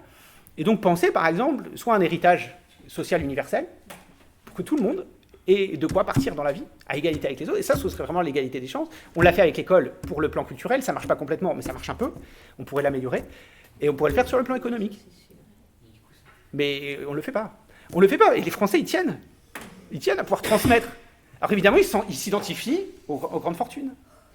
Pourquoi ils n'auraient pas le droit ? Ils ont mérité, Elon Musk. Paradoxalement, ce n'est pas les grandes fortunes américaines qui sont les plus problématiques en la matière. Il y a justement un mouvement qui est très fort aux États-Unis, qui est le mouvement philanthropique. Alors, c'est pas contraignant. Des gens comme Bill Gates, mais d'autres, Buffett, etc., qui disent, mais en fait, je ne me suis pas fait moi-même, je ne suis pas un self-made man, et donc je dois rendre alors deux choses, je dois rendre à la société ce qu'elle m'a permis d'avoir, donc ils créent des fondations. On en pense qu'on veut de ces fondations. Et puis ils disent, par ailleurs, moi je veux que mes enfants, s'ils ont quelque chose, ils l'aient par leur travail. Donc j'ai pas envie d'en faire des héritiers. c'est des grandes fortunes qui disent ça. Américaines. Les Français ne diront pas jamais ça. On aime bien en France les grandes familles, on aime bien l'aristocratie. Hein. Macron disait on a besoin d'un roi, il manque quelqu'un à la place du roi, moi je vais l'occuper, nous dit Macron. Et on aime bien les nobles aussi, on aime bien les aristocrates. Hein. Donc on a besoin de se raconter. On est très fiers d'ailleurs que la plus grande fortune, le plus grand patrimoine international est français, magnifique. On serait très content parce qu'il va le léguer à ses enfants, donc on va pouvoir conserver cette grande réussite française en France. Et donc on est assez arriéré sur ce plan-là, comparativement à tous les grandes fortunes américaines, mais à un certain nombre de grandes fortunes américaines qu'on pourrait prendre comme exemple d'un point de vue stratégique, hein, pour montrer qu'en réalité, certains qui ont réussi, ils reconnaissent leurs dettes envers la société et considèrent que si leurs enfants pour que leurs enfants aient quelque chose, il faut qu'ils l'obtiennent de leur travail, mais donc il n'y a pas de raison d'en faire des héritiers. Donc, oui, voilà, mais c'est très bien, on peut s'arrêter là. Moi, j'avais deux, trois choses à raconter encore, mais on peut s'arrêter là. Merci beaucoup.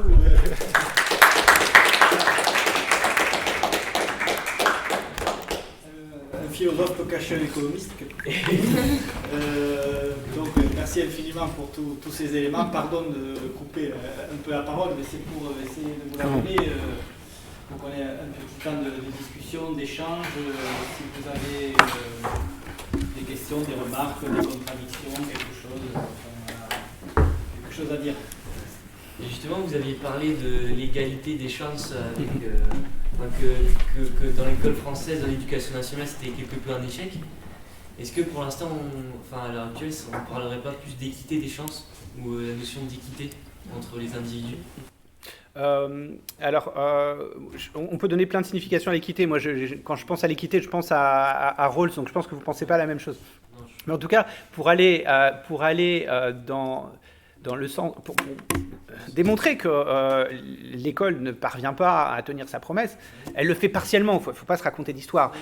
Les sociétés où il y a des écoles publiques ouvertes à tous, c'est des sociétés où il y a plus de mobilité sociale que les autres. Hein. Dans l'Ancien Régime, il n'y avait pas d'école, et on essaie avec le métier de son père ou de sa mère. Donc aujourd'hui, les choses changent un peu. Mais elle ne change pas complètement. Et là, il y a des statistiques, hein, c'est ce que Bourdieu a appelé la reproduction. En effet, on se rend compte que quand on est fille d'ouvrier, on a plus de chances d'être ouvrier que d'être cadre, et quand on est fille de cadre. Donc il y a des preuves de ça, parce que tous ceux qui vous disent « non, mais non, c'est pas le cas il faut se bouger, quoi. Pour réussir à l'école, il faut travailler, etc. » Non. Enfin, c'est partiellement vrai, mais c'est pas toute la vérité. D'accord. Donc, de fait, il y a un échec, et ça se renforce en fait ces derniers temps. Notamment dans les grandes écoles, des statistiques qu'on fait sur le nombre, la proportion d'enfants d'ouvriers ou de classes sociales dites inférieures, diminue tendanciellement. Là, Donc, vous avez parlé justement de la notion d'échec à l'instant, mais l'échec en France, il est vu différemment que dans d'autres pays. Par exemple, si vous à l'heure actuelle, le bac d'il y a 30 ans, c'est pas le même niveau du bac actuel. Et la manière dont on perçoit l'échec en France, c'est plutôt ça qui m'intéresse. Aux États-Unis, par exemple. C'est plutôt ça qui m'intéresse, en effet. La perception de l'échec. Parce que ça, c'est un gros... moi, je dirais que c'est un mal français, quand même. Enfin, c'est mon analyse, ça, je vous la donne comme ça. Hein. C'est que... on a vite fabriqué des cancres à l'école, par exemple. Ou on a vite fait de considérer que celui qui est dans la rue, il a bien mérité. Et donc de justifier les échecs sociaux et d'être extrêmement dur avec ceux qu'on se représente comme ayant échoué. Et en effet, à l'école, en fait, on pourrait fonctionner complètement autrement. On pourrait simplement dire qu'un enfant, pour acquérir les savoirs que d'autres acquièrent en un mois, lui, il va mettre 2 mois, c'est pas grave. Et donc davantage individualiser et ne pas prendre ne pas évaluer l'échec en fonction du temps plus ou moins long qu'on met à acquérir un certain nombre de savoirs qu'on considère nécessaires à acquérir, et par ailleurs valoriser toute une série d'autres aptitudes que peuvent avoir ces élèves considérés en échec. Parce qu'après, ils renversent le stigmate, si vous voulez. Vous dites à quelqu'un qui dit que c'est un cancre, il s'installe dans cette position de cancre, il va la revendiquer comme une fierté. Et voilà, et c'est fini, on a fait un destin. On a fabriqué un destin. L'école a fabriqué un destin. Donc évidemment, ça doit faire partie des choses sur lesquelles on réfléchit. Ce qui signifie évidemment, si on fait redoubler, parce que moi je suis plutôt pour le redoublement, Mais créer des classes relais, mettre ensemble les enfants qui mettent plus de temps, ne pas les stigmatiser et les encadrer davantage, les mettre dans des plus petits groupes et les accompagner dans leurs apprentissages aujourd'hui. Et le redoublement, on dit ça marche pas. Le redoublement, ça marche pas parce qu'on met les redoublants dans des classes où ils vont être stigmatisés en tant que redoublants et ils vont en tirer une fierté. Vous savez, les redoublants, c'est toujours un peu ceux qui jouent les petits caïds et ceux qui prennent un malin plaisir à discuter au fond de la classe. Évidemment, c'est pas comme ça qu'ils vont pas redoubler l'année d'après. Mais ça, c'est fabriqué. C'est une fabrication. C'est pas eux qui l'ont voulu. Hein. C'est pas parce qu'ils ont été de mauvaise volonté. C'est l'école qui les a fait. C'est l'étiquette sociale qui est renversée qui a été un stigmate et qui est renversée comme un élément de fierté. Et ça, il faut éviter. Et on sait que les classes relais, ça coûte cher, hein, parce que quand on met tous les redoublants dans une même classe en disant vous allez refaire le même programme, et cette fois on va prendre du temps, et ben ça coûte cher. Ça coûte plus cher. Ben oui, ça coûte plus cher. Parce que comme aujourd'hui, il n'y a plus le droit de redoubler. Aujourd'hui, il n'y a plus de redoublement. Il n'y a plus de redoublement parce qu'on dit ça ne marche pas. Les pédagogues nous ont dit ça ne marche pas. De fait, ça ne marche pas, parce que c'est mal fait, à mon sens. De fait, ça ne marche pas. Mais du coup, on supprime le redoublement. Qu'est-ce que ça fait ? Ça fait qu'on a affaire à des gens qui passent d'un niveau à l'autre, mais qui accumulent des retards. Et donc, ça ne leur rend pas service non plus. À mon sens, c'est contre-productif. Donc, il faudrait trouver des dispositifs. Donc, en effet, ce rapport à l'échec me semble être un mal français. Ça s'illustre à l'école, mais ça s'illustre aussi du point de vue de ceux qui sont en échec sur le plan social, ou perçus comme tels. Est-ce qu'il y a d'autres... Le fait qu'on soit en France extrêmement, J'ai un micro, si jamais vous entendez au son. Ça va, ouais, ça va. Je peux parler un peu plus fort. Le fait qu'on soit en France particulièrement favorable et qu'on tienne absolument à la propriété privée, la transmission, l'héritage, etc. Est-ce que ça n'a pas à voir aussi avec la liberté ? C'est-à-dire que, alors c'est pas moi, mais alors je vais essayer de le formuler bien, mais c'est Denio qui dit ça, Denio. Il dit en gros, la liberté est inégalement répartie. Mais le fait que les pauvres, tout comme les riches, défendent la liberté. Et finalement, on en vient à défendre ceux qui nous exploitent. C'est-à-dire que tout le monde défend la liberté, mais comme elle est inégalement répartie, eh bien on renforce les inégalités au nom de la liberté qu'on défend tous. Absolument. C'est un truc de dingue. Donc en fait, il faudrait pouvoir supprimer la liberté à ceux qui en ont trop. C'est comme par exemple, on dit la productivité. La productivité, c'est l'exploitation. C'est simplement l'exploitation. Alors, ok, je vais répondre à ce que vous dites. Presque entièrement d'accord. Voilà, mais encore une fois, c'est pas de moi. Ouais. Non, mais je suis presque entièrement d'accord. À part sur le fait qu'on oppose toujours petite et grande propriété, même si j'ai eu tendance à le faire parfois dans mon exposé. Je vais vous expliquer pourquoi. Alors oui, propriété, liberté. Mais c'est un point important parce qu'en fait, historiquement, j'ai diabolisé Locke. Hein, mais c'est méchant parce que c'est pas ce qu'il a voulu faire au moment où il a écrit. C'était surtout contester le pouvoir des nobles au profit des travailleurs, de ceux qui travaillent les champs. Et ça, c'est un point important. C'est-à-dire qu'en fait, la propriété est une protection de l'individu, y compris contre les excès du pouvoir politique.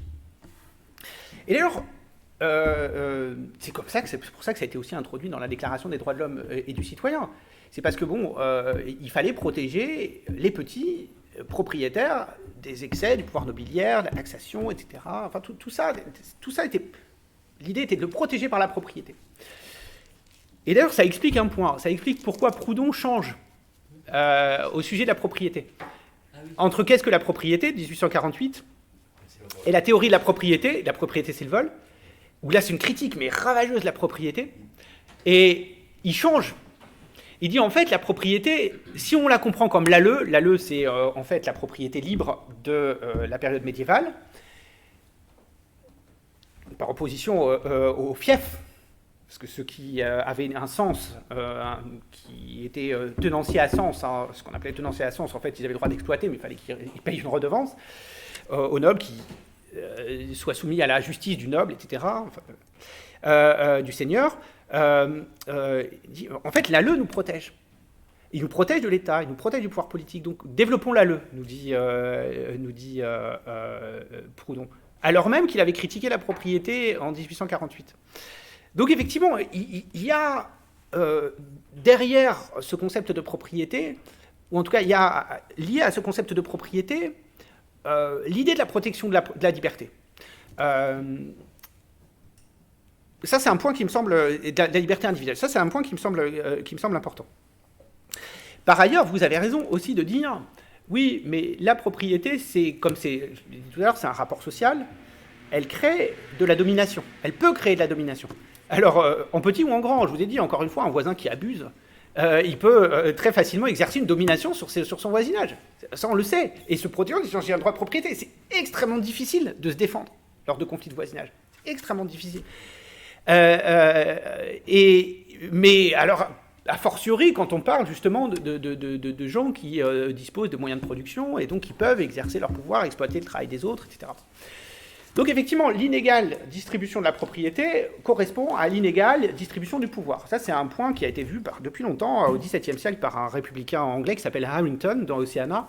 Il fait le rapport justement entre la distribution de la propriété et la distribution du pouvoir. Et donc, si on veut éviter la domination, les rapports de domination, il faut réguler la propriété, forcément. Et d'ailleurs, le droit du travail permet ça, est censé permettre ça.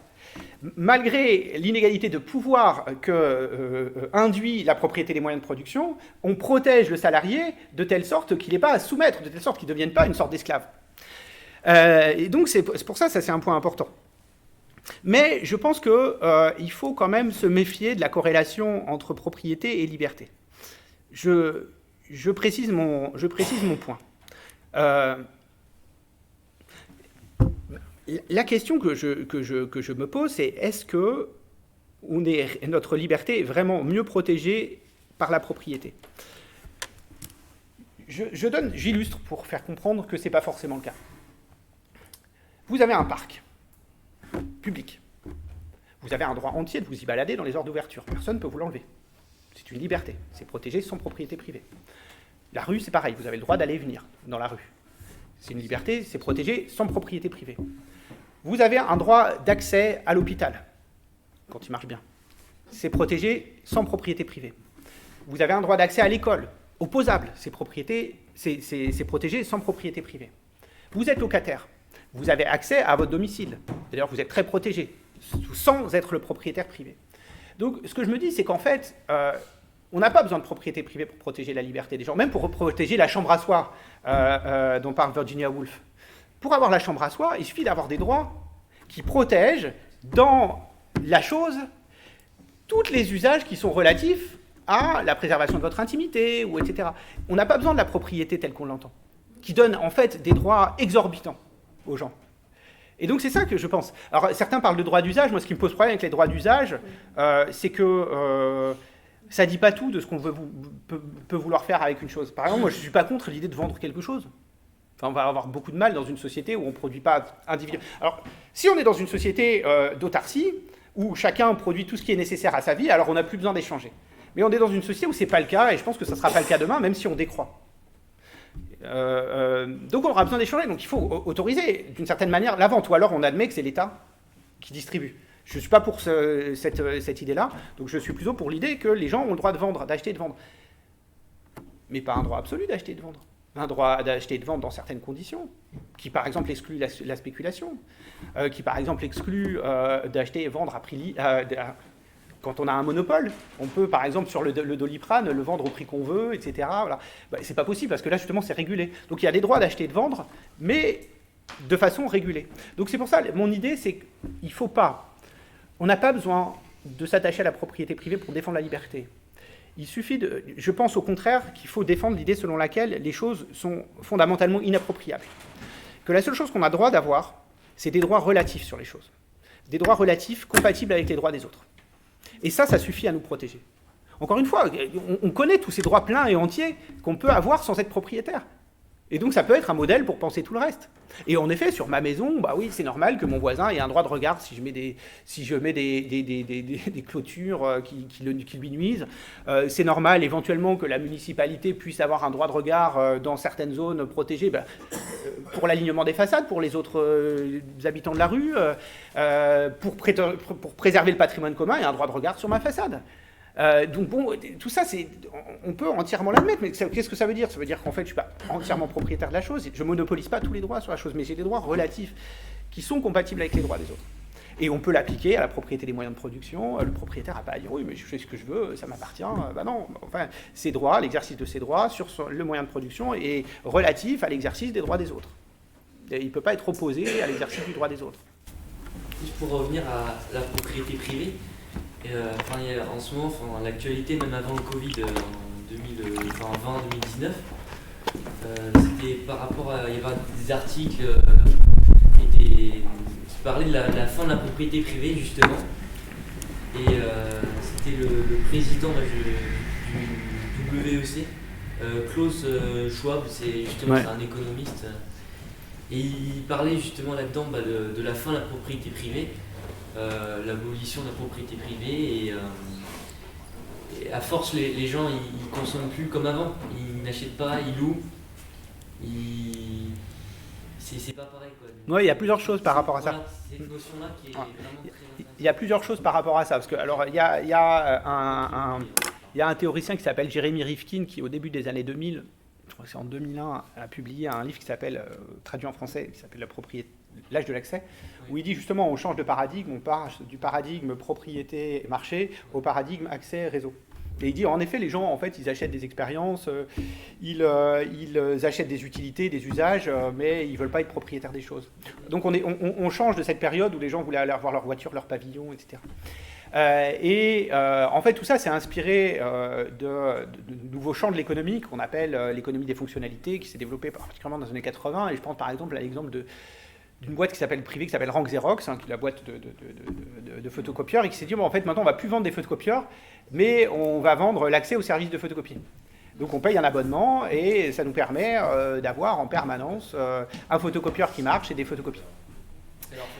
Et ça leur fait plus d'argent. Justement, et c'est ça que je veux dire, parce que il y a dernièrement justement j'ai oublié leur nom, des économistes néolibéraux qui défendaient la même thèse, qui disaient en fait c'est la fin de la propriété, etc. Et ça dépend de ce qu'on fait avec cette idée. Et donc c'est ça qui me semble être l'enjeu. Parce que si on dit c'est la fin de la propriété, non pas pour créer des nouveaux marchés, ce sont des marchés non plus sur les choses, mais des marchés sur les fonctionnalités, donc l'accès aux choses, etc., aux expériences. Là, dans ces cas-là, c'est parfaitement compatible avec le capitalisme. Ouais. Mais si on dit, en fait, c'est la fin de la propriété, parce qu'en fait, on n'a pas tous les droits sur les choses, et que l'État, les riverains, on s'en fiche à quel niveau ça s'organise, ont aussi une certaine forme de droit de regard, et ont le droit d'exercer des droits sur les choses, et ben, que pourtant j'utilise plus particulièrement, par exemple un toit, ou je ne sais pas,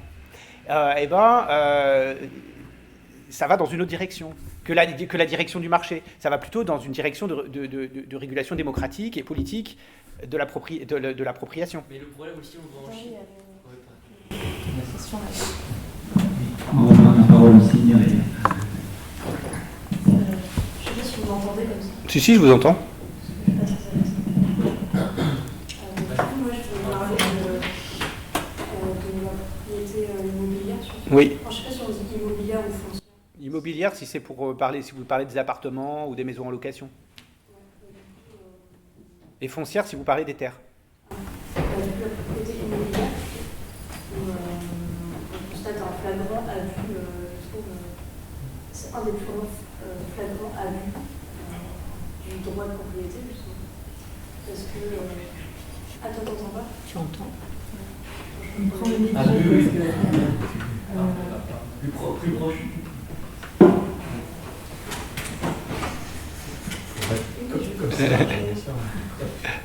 Dans le sens où... Alors, il y a plusieurs niveaux. Du coup, il y a tous ces propriétaires qui décident d'utiliser leur droit de propriété pour donc sécuriser des maisons, c'est-à-dire interdire l'entrée dans ces maisons en les murant, par exemple, en les barricadant, en fermant tout ça, parce qu'il y a des projets immobiliers dessus. Et donc, ça dure des années, 50, 10 ans, 20 ans, 30 ans. Et qui du coup laisse tout un tas de logements qui pourraient être utilisables pour des humains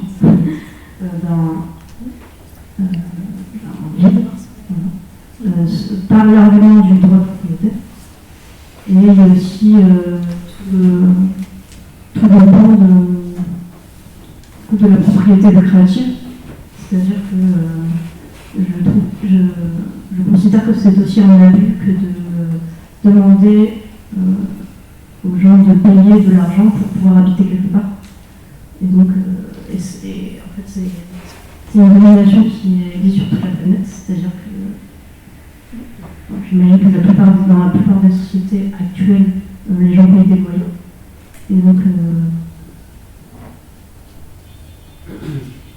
en fait, c'est une des plus flagrantes dominations, enfin, c'est un rapport de domination dans la société que de faire payer de l'argent pour que les gens puissent habiter quelque part.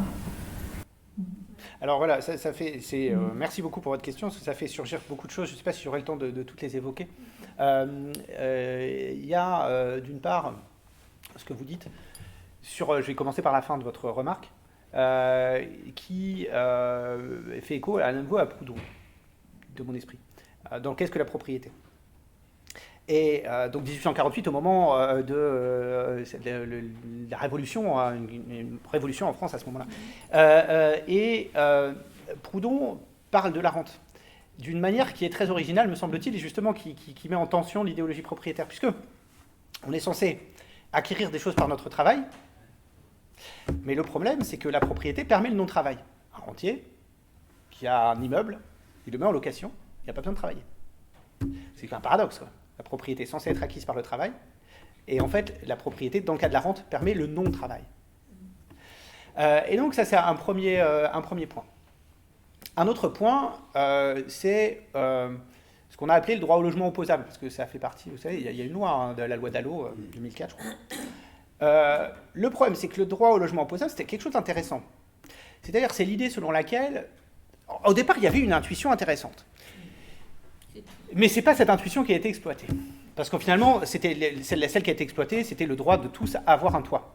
Mais pour moi, il y avait une idée plus intéressante encore. C'était le droit que celui qui n'a pas de toit a opposé au propriétaire d'un logement vacant. Mais ce n'est pas ça qui a été pris. Parce que sinon, ça aurait été très bien. Ça veut dire que vous auriez pu aller dans des tribunaux, dire mais ce propriétaire n'utilise pas son immeuble depuis 1 an, 2 ans, c'est pas normal, moi j'ai rien, j'ai pas de toit, j'aimerais pouvoir l'occuper.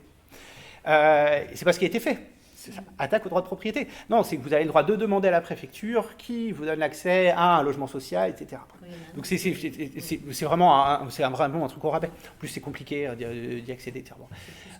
Mais l'intuition était intéressante. Le droit au logement, tout le monde a un droit à un toit. Mais je pense que ça aurait pu aller plus loin, justement, ce droit qu'on peut opposer au droit que les propriétaires ont d'exclure autrui d'un logement qu'ils n'utilisent pas, qui fait partie du superflu. C'est fou, ça, c'est quand même dingue, quoi, dans des sociétés, surtout dans des lieux en tension sur le plan immobilier. Ça me fait penser à une troisième chose. Ça a eu lieu à Naples, en 2000, je dirais dans les années 2010 à peu près, donc il n'y a pas si longtemps que ça, dans le sillage d'une réflexion parlementaire italienne qui s'appelait la commission Rodotà, de réflexion sur les biens communs. Et parce qu'il y a cette notion-là dans la Constitution italienne. Un type qui est juriste et qui était en même temps membre du comité municipal, qui s'appelle Alberto Lucarelli, a essayé de réquisitionner des logements vacants au nom d'un principe qui est la destination sociale. C'est-à-dire que la propriété est garantie si elle obéit à sa destination sociale. Donc si on a un lieu d'habitation qui n'est pas habité depuis plusieurs années, on le réquisitionne. Évidemment, lui, il dit c'est possible à partir de cette notion de destination sociale des biens qui est présente dans la Constitution italienne. Mais ça heurte un autre principe qu'on juge dans nos sociétés plus fondamentales, c'est le droit de propriété. Donc il s'est dit, je vais faire ça au niveau municipal à Naples, et j'attends que le Conseil constitutionnel ou le Conseil d'État me retoque pour mettre ça sur la place publique et pour essayer de faire un précédent. Donc vous voyez, en fait, et on n'est pas démunis d'instruments juridiques. Il y a un juriste français qui s'appelle Duguy et qui disait à peu près la même chose. C'est-à-dire que les ressources, la légitimité de la propriété dépend du fait qu'elle est utilisée conformément à sa destination sociale. Si c'est un champ agricole, eh ben, il faut qu'il soit exploité. S'il ne l'est pas, quelqu'un d'autre peut en prendre possession. Et là, il y a quelque chose qui me semble en effet intéressant et qui fait écho aussi à John Locke. Évidemment, quand je prends possession de quelque chose, j'en prive personne, à condition qu'il y ait l'abondance.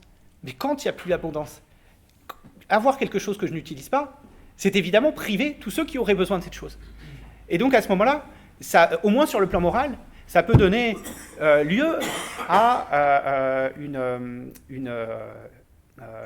aspiration légitime de la part de ceux qui sont privés de tout, à occuper ou à pouvoir prendre possession des biens qui ne sont pas utilisés conformément aux raisons pour lesquelles ils sont protégés par le droit. Donc voilà, je pense qu'en fait, à mon avis, il y a vraiment des choses à faire. Et sur ces questions de droit au logement, je pense qu'il ne faut pas simplement dire c'est un droit A, un droit créance que l'État doit garantir, mais c'est un droit qui devrait être opposable aux propriétaires des logements vacants. Peut-être moyennant compensation, que sais-je, je m'en fiche, moi, mais ça devrait être opposable aux propriétaires des logements vacants. Est-ce qu'il y a une autre question?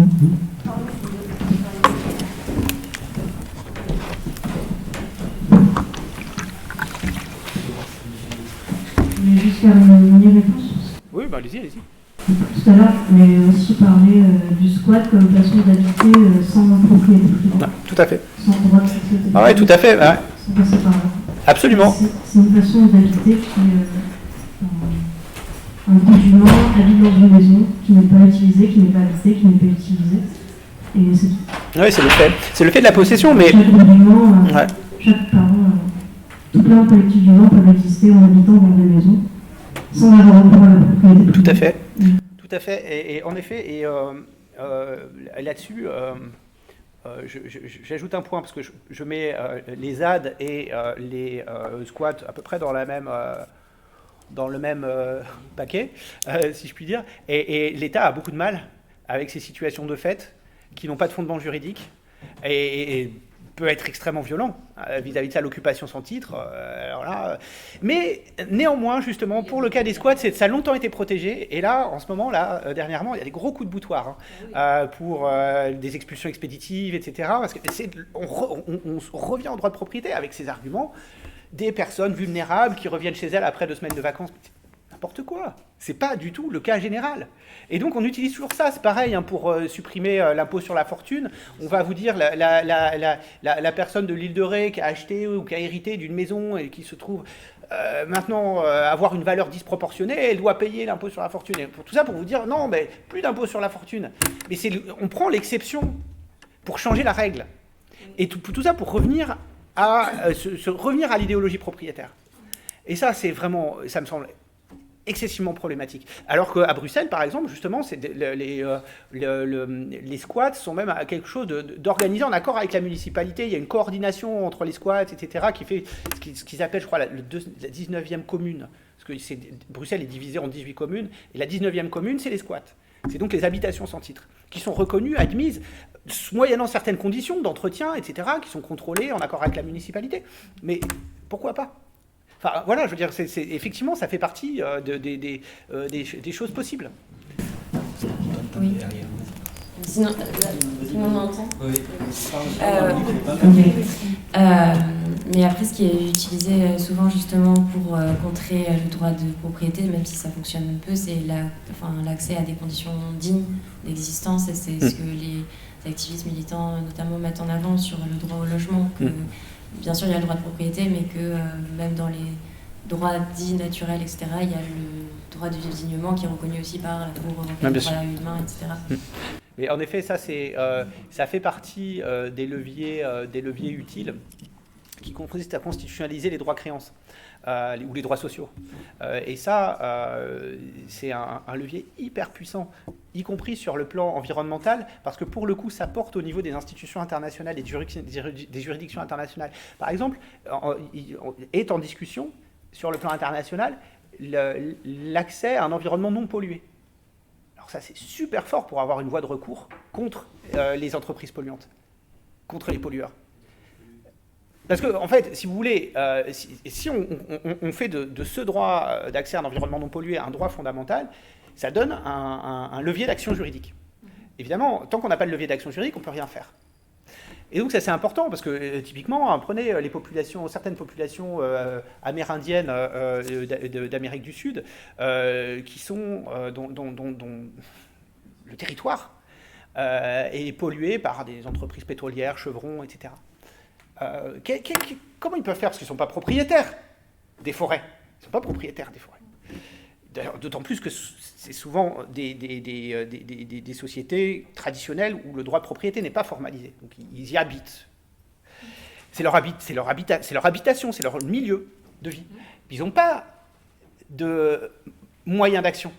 Si on leur donne un droit d'accès à un environnement non pollué, alors là, ils ont un levier d'action juridique puissant. Donc c'est pour ça que c'est effectivement, parmi toutes les solutions juridiques possibles, il y a celle-ci qui consiste en effet à constitutionnaliser ou à considérer comme fondamentaux des droits créances ou des droits sociaux. Et par exemple, le droit à un logement, le droit à l'éducation, le droit à une alimentation saine, le droit à l'eau, le droit à l'énergie. Et ça fait partie en effet des combats qui sont susceptibles d'être entendus par les institutions internationales qui ne jurent que par les droits individuels. Donc ça marche, en effet, c'est un bon levier, ça c'est clair. En tout cas, c'est audible.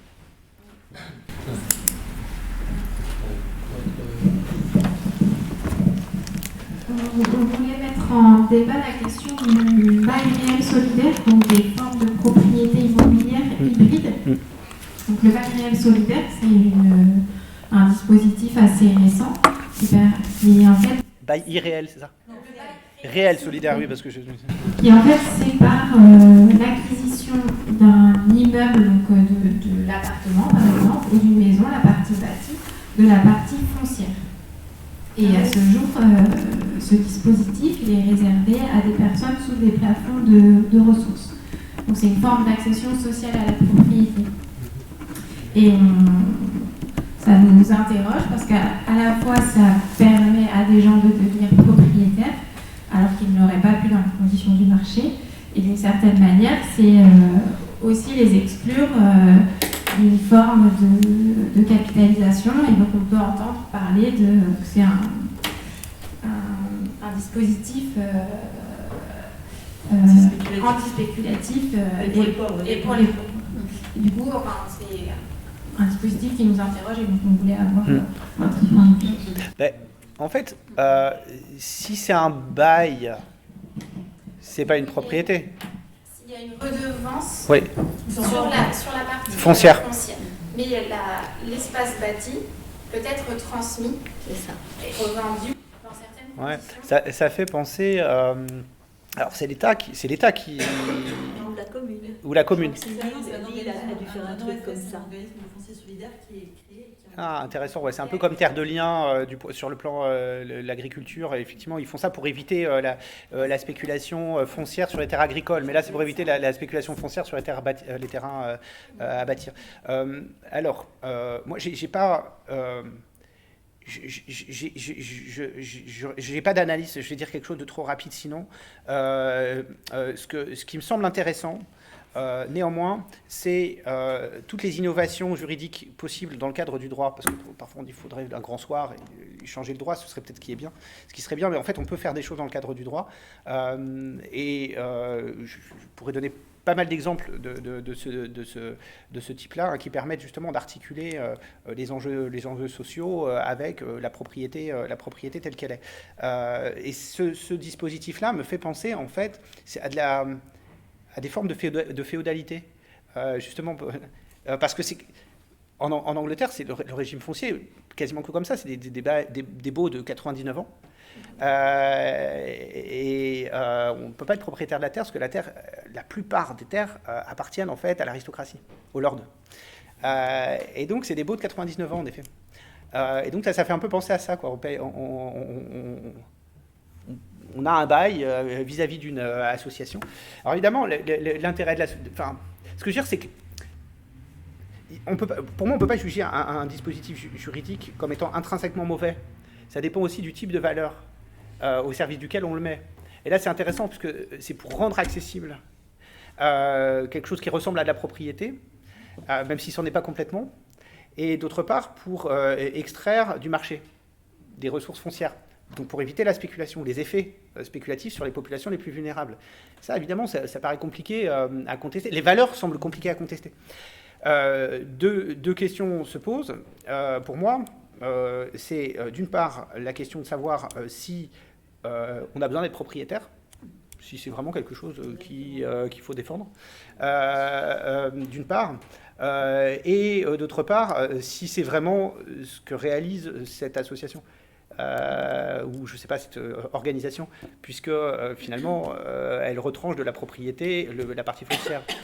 Donc, elle ne réalise pas ce qu'elle prétend réaliser, paradoxalement. Alors, je trouve que de ce point de vue-là, des organisations comme Terre de Liens sont plus intéressantes, parce qu'ils rachètent du foncier, qui fait l'objet de spéculations, des fonds d'investissement chinois, même, qui viennent acheter le foncier en France. Devient de plus en plus cher, sachant que c'est hyper difficile de commencer en tant qu'agriculteur et que l'agriculture ne rapporte pas. Donc quand on s'endette pour acheter du foncier agricole, on ne peut pas le rembourser, ou très difficilement. Et donc, Terre de Liens achète des terres pour les donner à bail, mais à certaines conditions écologiques, etc. Et donc c'est bien, parce qu'en fait, de fait, pendant toute la période d'une vie d'exploitant, on a une terre à disposition, mais on ne s'embête pas avec la question de la propriété, avec la question de la revente après, avec la question d'à qui on va la léguer, parce qu'après, on la remet dans le pot commun. Mais effectivement, donc on a payé une forme de redevance. Et puis d'un autre côté, ça permet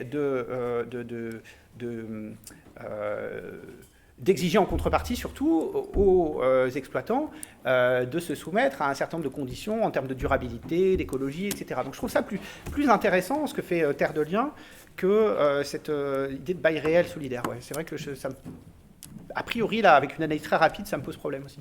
Ouais. Mais je ne pourrais pas aller beaucoup plus loin que j'imagine que vous.